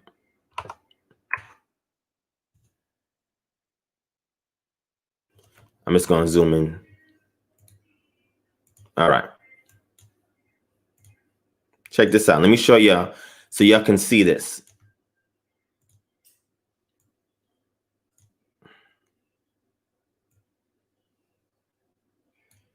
You're going to be like, Divine, you voting for a white woman?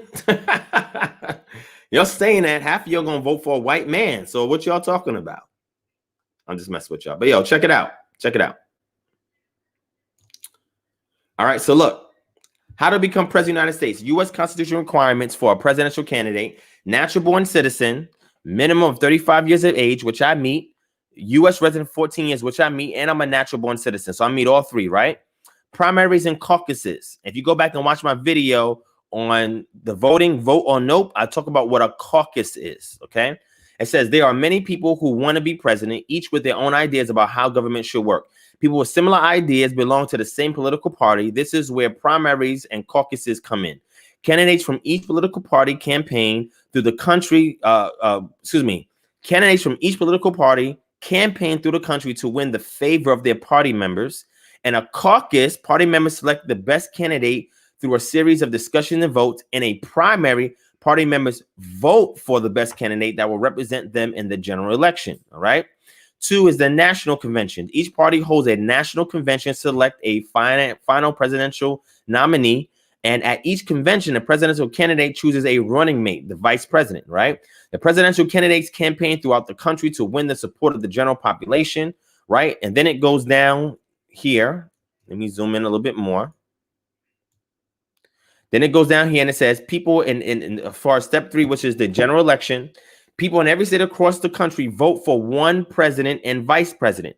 When people cast their votes, they are actually voting for a group of people called electors. That's who you're voting for. And then step 4 is the electoral college, and it shows you what each state, the amount of electoral college. As you can see, a big state is California. They have 55 from electoral college. So California is a huge state to win.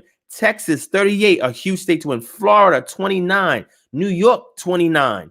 These are the states that you're going to see heavy campaigning in. New York, Pennsylvania, Florida, okay? You're going to have places like Texas, California. These are going to be your main places where you're going to see a lot of campaigning because they're the ones that have the most electoral college votes, okay?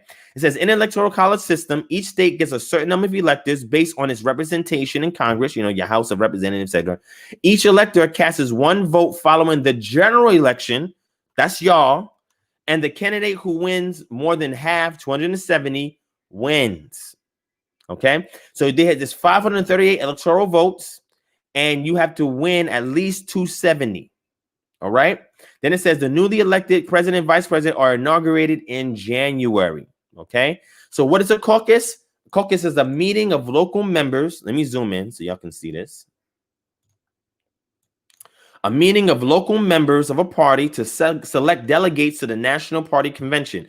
A caucus is a substitute for a primary election. A delegate, a person authorized to represent others as an elected representative to a political party conference.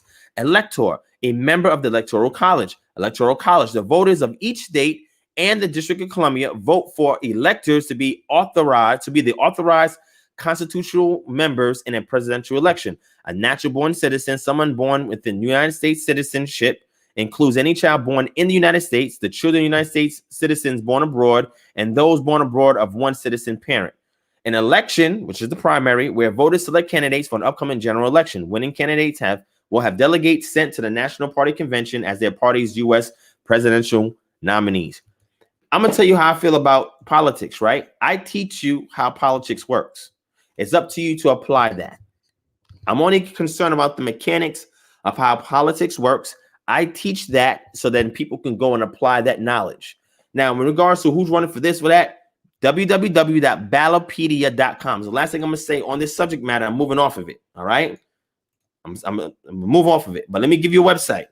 If you want to know anything about any of the people that are voting, what's going on as far as things that are on the ballots in your local town, in your state, you have to go to www.ballopedia.com, which is an independent group that created a website to give you all the information that you need to know when it comes to voting, elections, all right? What each candidate stands for, politics and policy, government operations, everything you want is on this website. Let me go ahead and show it to you. Hold on.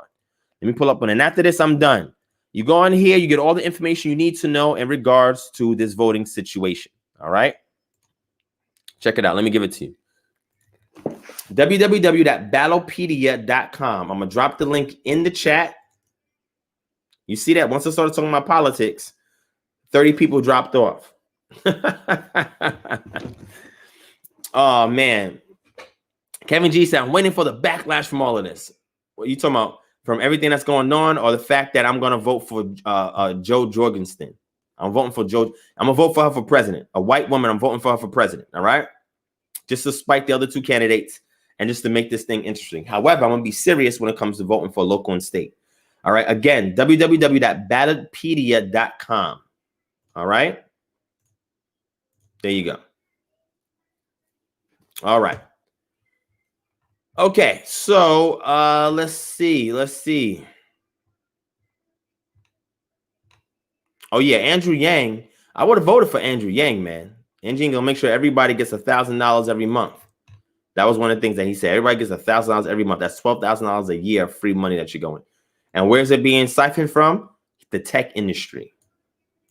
I thought that was interesting. All right, so I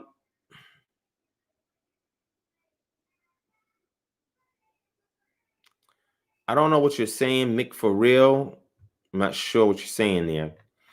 But anyway, does anybody have any other questions outside of politics? Like I said, I've done several videos in regards to this.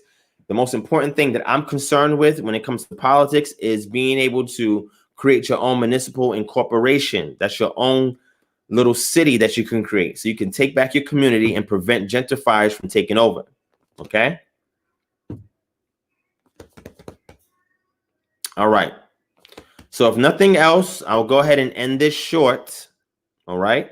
But what I want to say is to those who are keeping the calendrical model that we follow, this is the first day of hold on, what? I'm just looking at what you're saying. The first day of Bull, of the month of Bull, and it's also the blue moon. All right, which is an occurrence that happens every 19 years. However, when the full moon rises, where it can be seen in almost every time zone, that is even rarer. All right. So thank y'all for chilling out with me. Hopefully you enjoyed this brief session. All right. And it's an hour and a half. You're gonna say brief? Yeah, go back and check out the other live streams we do. This was a drop in the bucket. All right. So I'm gonna go back to my life a little earlier tonight and take care of things on this end. I appreciate y'all for joining in. Thank you to everybody who has signed up for our Patreon recently, everybody that has donated, everybody that has downloaded and installed the app and communicate us through the app. Everybody sent the email. We get to it as soon as possible. Also, if you want to contact the ministry, call us at 678-430-3832. 678-430-3832. You'll see the contact information scrolling across the screen.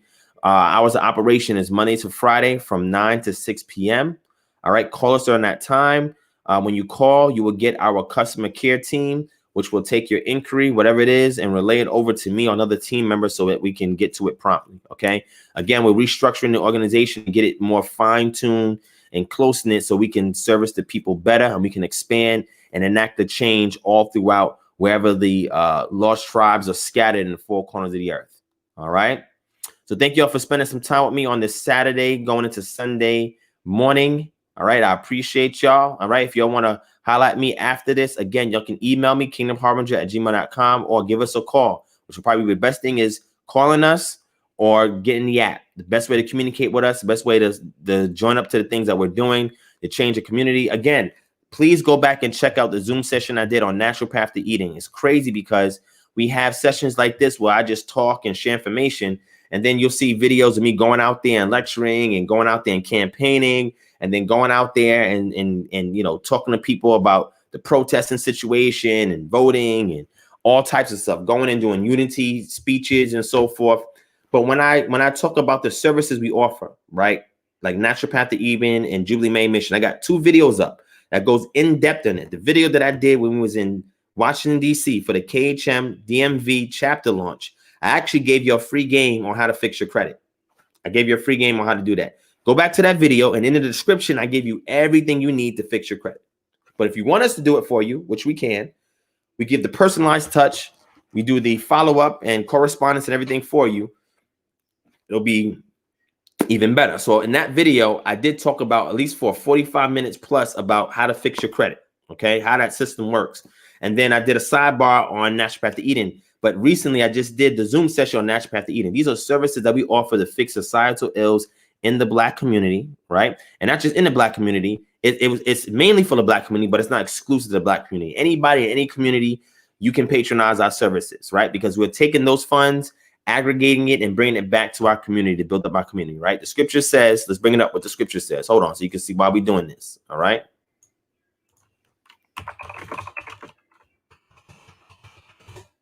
Right. So let's go to Mishle or Proverb 13 and 22. Let me show it to you on the screen. It says, a good man leaves an inheritance to his children's children, but the sinner's wealth is laid up for the righteous. So the wealth that the nations have that's outside of our cultural paradigm, they have acquired wealth, right? The reason being because we've suffered the consequences of our ancestors not holding to the covenant. Therefore, we have a situation where we're at a disadvantage, where we are going lower and lower, other nations around us going higher and higher. However, when we follow in the covenant that was given to us, even in our diaspora, that's why we talk about Devarim chapter 30, verses 1 to verse 7, 8, 9. When we do that, then we can partake in the benefits that is owed to us based on us keeping the covenant, right? And in doing so, we create these services that are front facing to the outside communities, where we funnel in the wealth of the nations through these services, and we bring it back to build up the community. All right. And again, what we also do is through the donations that you guys have given to us, we're using these things to provide these services for free to our community. You guys have helped with that. Everybody that's donated through the super chat, through the Cash App, through merchandise that we sold, through the Patreon, do whatever. All those funds get aggregated in a pot, and then we use it for different things. Now, if you want to know how that process works, at these chapter launches, I have 3 videos up, the one for Orlando, the one for Dallas, the one for DMV, and we break down what KHM is and, you know, the concept behind what we are and how we operate as an organization, right? There's no hidden hand. We show you everything. And just like the information we gave, the free game we gave on a fixed credit, we also gave you free game in regards to health. I want the community to patronize these things. So everybody that's watching this, please take a moment to go back on this channel and check out the Jubilee Manumission and Natural Path to Eden videos, because even if it's not for you, it can help somebody in the community, because those are 2 of the main things that are plaguing the Black community, which is bad credit and which is bad health. All right. And out of our Israelite paradigm, we've created these solutions to actually alleviate these societal ills. So please go back and patronize those videos, check them out, watch them. Please sign up for our affiliate program so you can make 25% commission and get a $10 sign-up bonus, or join our consultant program, make some money. You can do a consultant part-time or full-time, where you get a $20 sign-up bonus and you get a 50% commission. This is unheard of, and we provide that for both services. Jubilee Manumission, if you want to help repair people's credit, you know what I'm saying, and or Natural Path to Eden, if you want to help educate people on good health and wellness practices. All right. Or if you need these services, they are available to the community. We do free assessments and free consultations. We do have paid element of the service if you choose to buy into it. However, we also give this out for free based on all the generous donations that we receive from the community. So when people, and I say this because when people say, well, what is Divine doing? Or what is the Israelites doing? Yeah, you got to see what we're doing behind closed doors, right? What we do is I open the door from time to time, let y'all peek in. It's what we're doing. Y'all can see it. It's all on this channel. All types of stuff we've done. We've done rallies and marches through the bluff out here in Atlanta, where the bluff was crazy, where they were selling drugs and prostitutes, all of that. We did a whole march through there, spreading truth out there. We did a rally. You see me in the video doing a rally, going to protest, going and interviewing people. We do work in a community as well in regards to that. And we also provide services. We also have an organization so we can enact change in those communities through our Israelite paradigm. We're doing tons of stuff. So the stuff that you see that I teach here, that I share here, that is just, I would say, really maybe 35% of what we offer as an organization, or even what I do. The other 65% is the stuff that don't really get a lot of acclaim, don't really get a lot of attention. I don't know why. Right? Because if anything that we teach here, you can't apply it in the real world and fix societal ills. Either you're misapplying it, or whatever it is that you're getting is just not working for you. You might as well drop it, leave it alone, go do something else. All right. So we don't want these things that we've been entrusted with to fall on deaf ears or in loose hands. All right. Butterfingers. Okay. These services are important because this is going to help benefit the community. All right. Let me deal with this last question, all right? Shout out to my brother, to Malak of the Earth. Thank you so much. He says he's watching this on a projector. All praise to the Most High, man. All praise to the Most High. Anytime, man. Anytime. Thank you so much for that.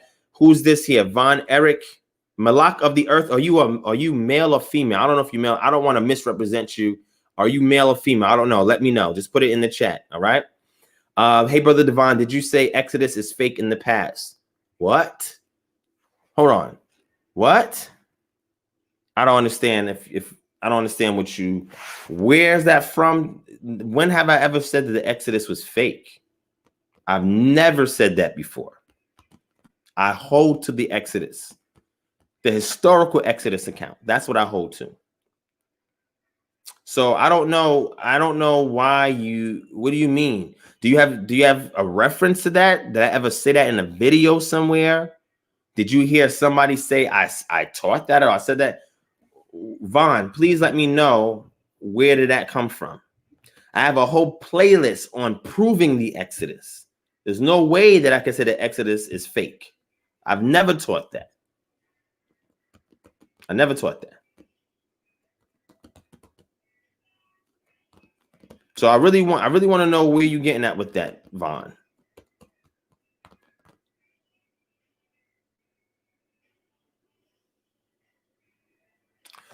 Sensei David Pitts, sure enough, will do.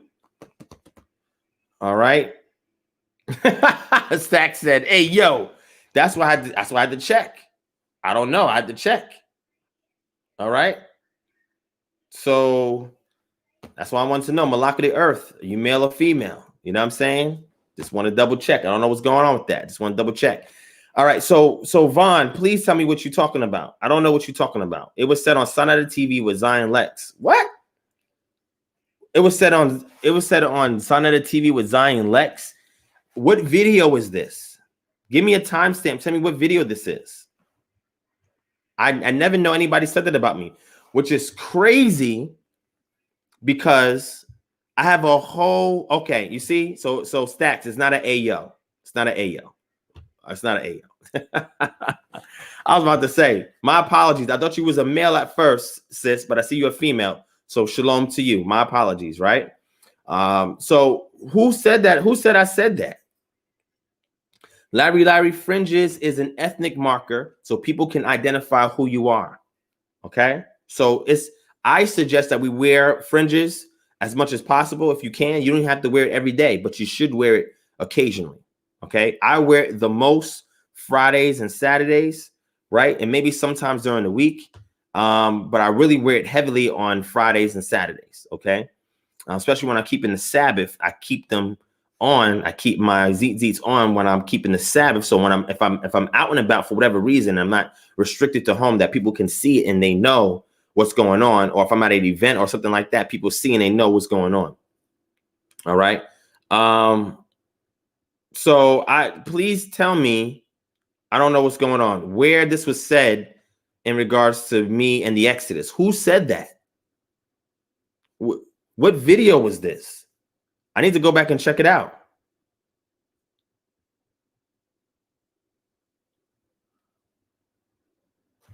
I'll wait for that, Vaughn. I want to see that before I close out. We got 16 minutes. Pull up the last video Lex did. Vaughn, which one? He did several videos on there. Which one are you talking about?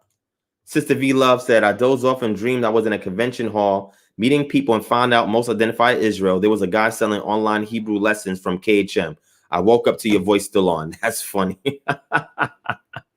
That's funny. That's funny. I mean, maybe one day that might happen. We'll have a convention, next year. We plan to do a lot of events once we get our chapters up and running in various cities. You know what I'm saying? So, hey, maybe that may be some a prophetic vision you may have had. I don't know. You know what I'm saying? You saying Sonetta said it. Sonetta said that I said that the Exodus was fake. What? I don't know what you're talking about. Now I got to go look up this video. I have no clue which video you're talking about because he released several videos where he was sitting with Zion Lex. So I don't know which one it is. You got to tell me which one it is. You got to give me a timestamp because I can't sit here and go through all of it right now. All right. He has 3 videos up with Zion Lex. He has one that says the female God was the first God. One that says Zion Lex talk about the Hebrew Israelites. Zion Lex talk in Hebrew Israelites. Which one? Which video? What timestamp? X is your name XP? No, I don't subscribe to that. I don't subscribe to it. However, I do teach a form of that in regards to what the ancients subscribed to. All right. No, Sensei David Pitts, I hear you. It's not bait.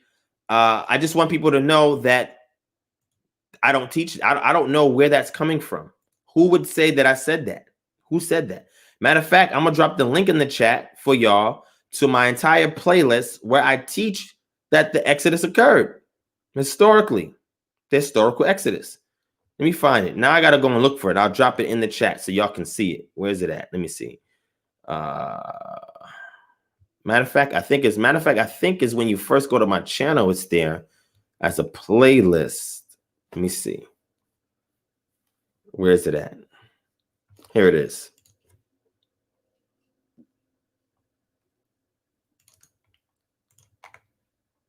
Here's the link right here. This will start you off with the first video in the series called The Minority Report. So, Vaughn, where are you getting this from? I dropped it right there. Matter of fact, let me go back to my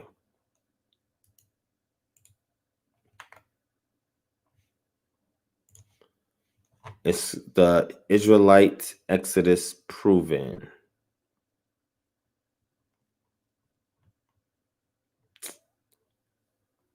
Here it is. This is a better link. Let me put this one in here. All right. So I don't know where that's coming from.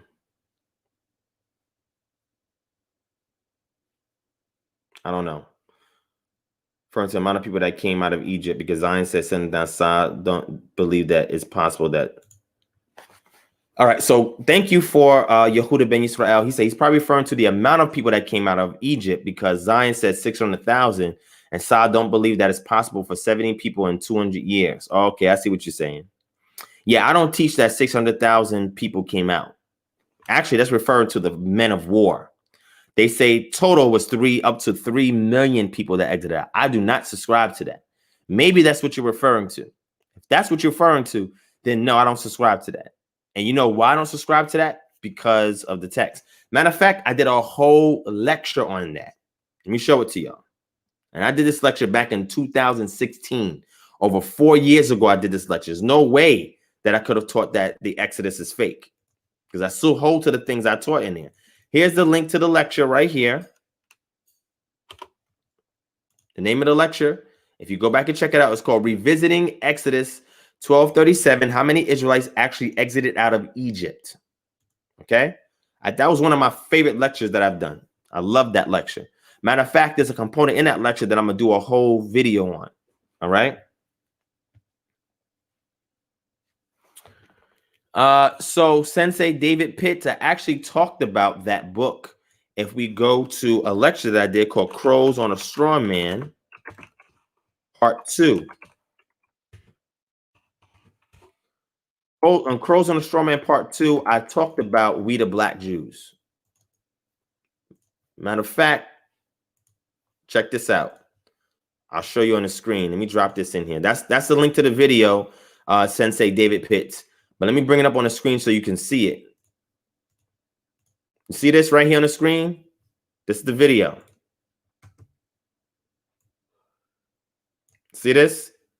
Dr. Ben testifies. I said to my matrino heritage. Check it out. Let me go back. And as you can see, I'm quoting from We the Black Jews, Volume 1 and 2. Right here. What's one of the many inspirations for my endeavor to reconstruct the truth about my culture? We the Black Jews. And I have highlights for certain things that he said in the book. And I think, man, how much time did I devote to this? I gave about 30 minutes on this. About 30 minutes on this. All right. So go back. The timestamp is at the 2 hour and 5 minute mark. All right, 2 hour and 5 minute mark. So I do talk about Dr. Ben and We the Black Jews. So go back and check that out, okay? So he says, what's the search criteria? You're going to go to the zip code field and type 30064. 30064. Hit enter, and then you'll show up. Shout out to Houston Rebirth Tribe in the building. Shalom. What's going on? What's going on? So Rebirth. All right. Relon T. Thank you for joining in. I appreciate that. All right. And like Stack said, like, share, and subscribe if you haven't already. All right. All right. Let me head out, family. Let me head out before we hit the 2 hour mark. Again, I don't see Von, Eric saying anything else. I'm just clueless. I don't know why somebody would say that I said that the Exodus was fake. When did I ever? I've never said that. If somebody said I said that, that is a complete lie. And no, I don't subscribe to 600,000 people coming out. So if that is what's being considered, if that's in the context of something that I said, then yeah, I don't subscribe to 600,000 people coming out. That's not my subscription. I told y'all it was less than 100,000 people altogether that left out. And if you want to get more realistic, I think it's anywhere from 30 to about 60,000 people that exit out. I don't think it's no more than 90. 100,000 is a cap. I don't think it's no more than 90. Right. But I think it's about 30 to 60,000 people that come out. And again, I break everything down mathematically in a video I just shared with y'all. All right.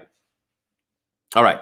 So with that being said, I'm out of here, man. Thank y'all for watching, family. I appreciate y'all. Hope you all enjoyed this live. Thank y'all for giving all the feedback in the chat.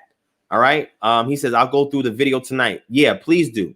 And then when you get it, Vaughn, email me. Yes, send it to me via email, kingdomharbinger@gmail.com.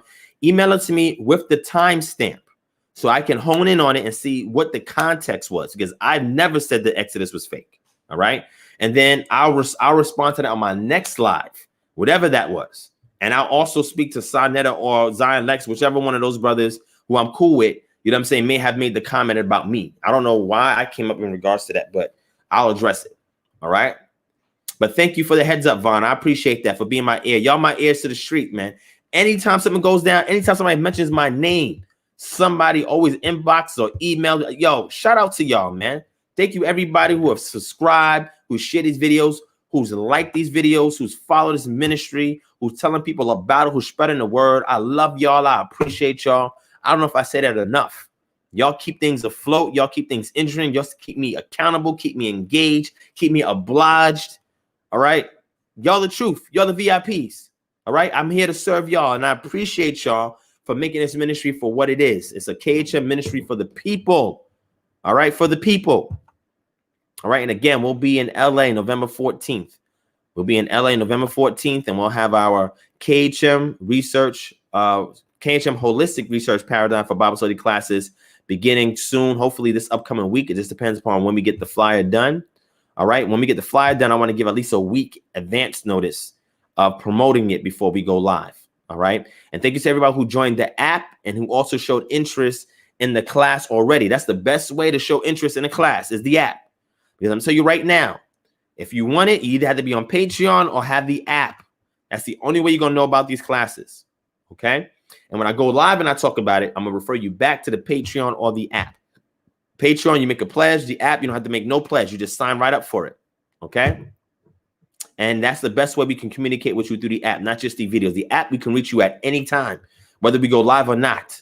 Right. Whenever something's about to go down, we cannot do that via video. Okay. All right, family. So thank you for watching. I love y'all. Appreciate y'all. Hope you're enjoying the rest of your evening, early morning on Sunday.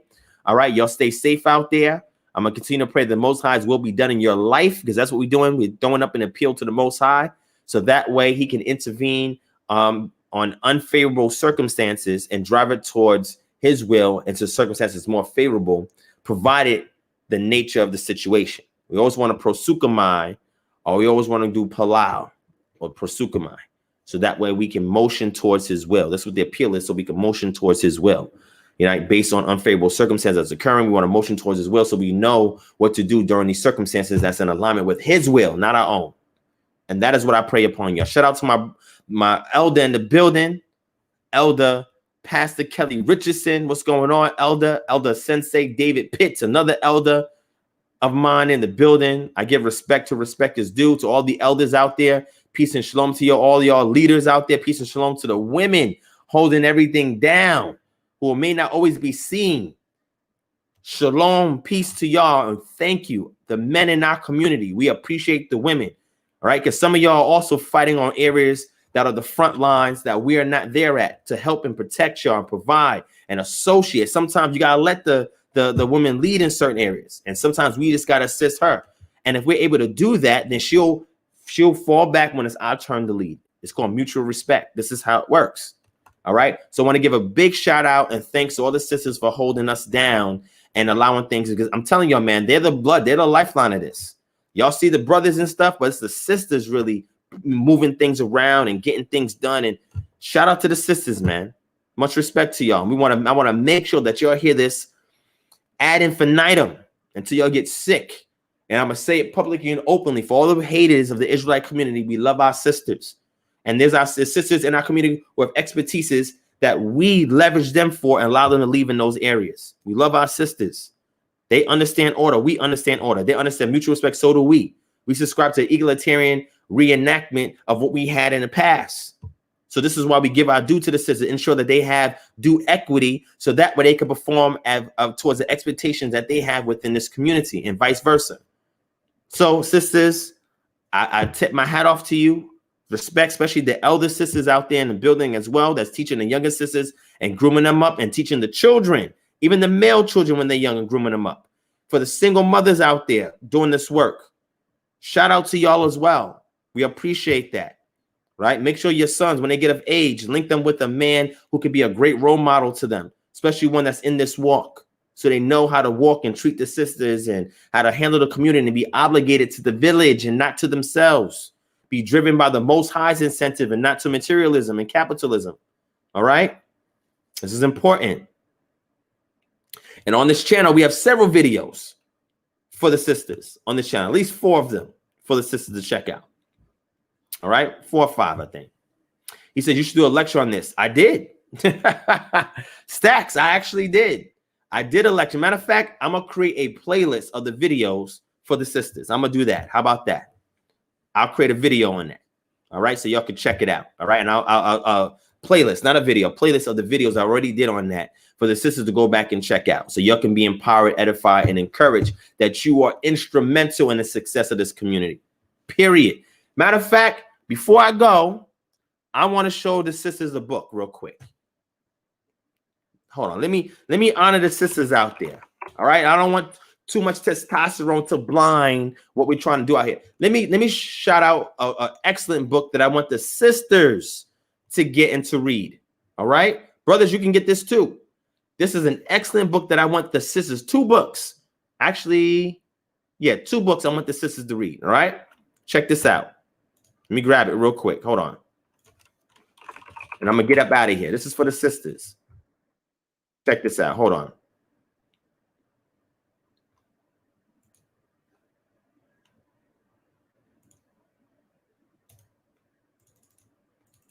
This one you can get on Amazon.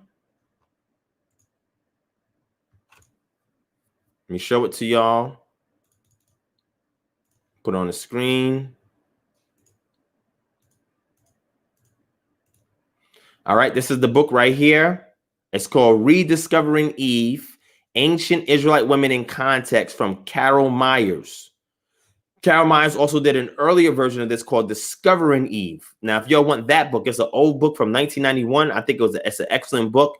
I can post that in a Patreon if y'all interested. But the new one, I think this is released in 2012 called Read. This is an excellent book, sisters. Please get this book. Brothers, you can get it too, but this is the book for the sisters. Sisters, get this book. You need this book. Also, any articles written by Beth Albert, all right? Get her works as well, her articles as well. I have some of her articles actually listed, and books that she's also written in on the Patreon. And here's the last book that I've shared this before in the past as well. Let me give y'all this book, another book. This first one is Rediscovering Eve, and this came out in 2012, but she has one that she wrote in 1991 called Discovering Eve. That's the older one. The newer one is powerful. Sisters, you need to read. The book is called Rediscovering Eve. All right. The last book for the sisters, let me bring it up.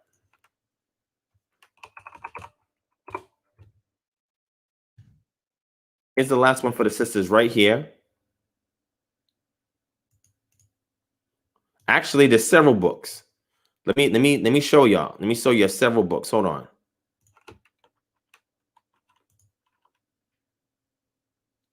Matter of fact, I have Discovery. Let me just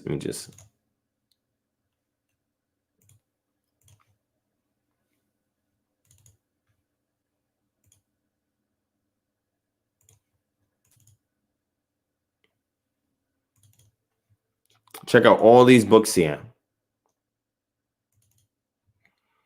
All right, hold on. Hold on, I'm gonna show it. Give me a second, and I'm closing out. This is for the sisters out there. All right, hold on. Check it out. Here we go. Discovering Eve. This is, like I said, the first one. Ancient Israelite Women in Context. Carol Myers. If you're one, I could throw this up on a Patreon. You could check it out. I don't have the new one on PDF. I just only have the physical. I don't have it on PDF. Okay. All right. The second one is called Women in the Ancient Near East, edited by Mark W. Chavelas. All right. The other one here by Martin Stahl, Women in the Ancient Near East. And this one here, The Role of Women in Work and Society in the Ancient Near East. Studies in the Ancient Eastern Records, de Gruyter. All right. So if any sisters out there want any of these books, also this one, Women in Ugaritic in Israel, their social and religious position in the context of the ancient Near East. This is 1, 2, 3, 4, 5, plus the book Rediscovering Eve. If you want any of these books, sisters, email me and I'll send it out to y'all. If you're in the Patreon, you'll see some of these already there, and I'll add the rest. Okay. But please if you got to start off with Alpert, I have her stuff here. Here's one article. I think I have this in the Patreon. All right. I even shared her work in one of my lectures that I did recently. It's called Women in Israelite Religion. The State of Research is All New Research by Beth Alpert Nakai. She is an excellent, excellent scholar. Women, you need to follow her work. All right. She does excellent work in regards to women in regards to the ancient Near Eastern context of the Israelite culture. Okay. And she's written several articles. I have 2 of them, I believe, on the Patreon. All right. But sisters, also, oh yeah, shout out to my brother Akweti Amma. He has a book called Women by Divine Design. Yes, that is also a good book as well. Sisters get that as well. So reason why I'm sharing this, all right. The Village Faction says, are these on Patreon? Yes, some of these have some of the articles and books on Patreon. I'll add a few more tonight for y'all, so you'll have the rest of them on there. But Rediscovering Eve, you need to purchase that yourself from Amazon. Also, you get the brother Women by Divine Design from my brother Rabbi Akweti Amma as well. Get his book as well. That's also an excellent book, all right? But I say this because I want to make sure that we acknowledge our sisters and that the brothers understand that they have their role, we have ours. In order for them to respect our role, we have to respect theirs, right? And we also have to empower the sisters as well with the same information that we take in. The information is going to transform us differently because of our gender roles, right? However, it needs to be known across the board by all of us, even the children. All right. So with that, hopefully you enjoyed, family. Thank you for watching. I appreciate that.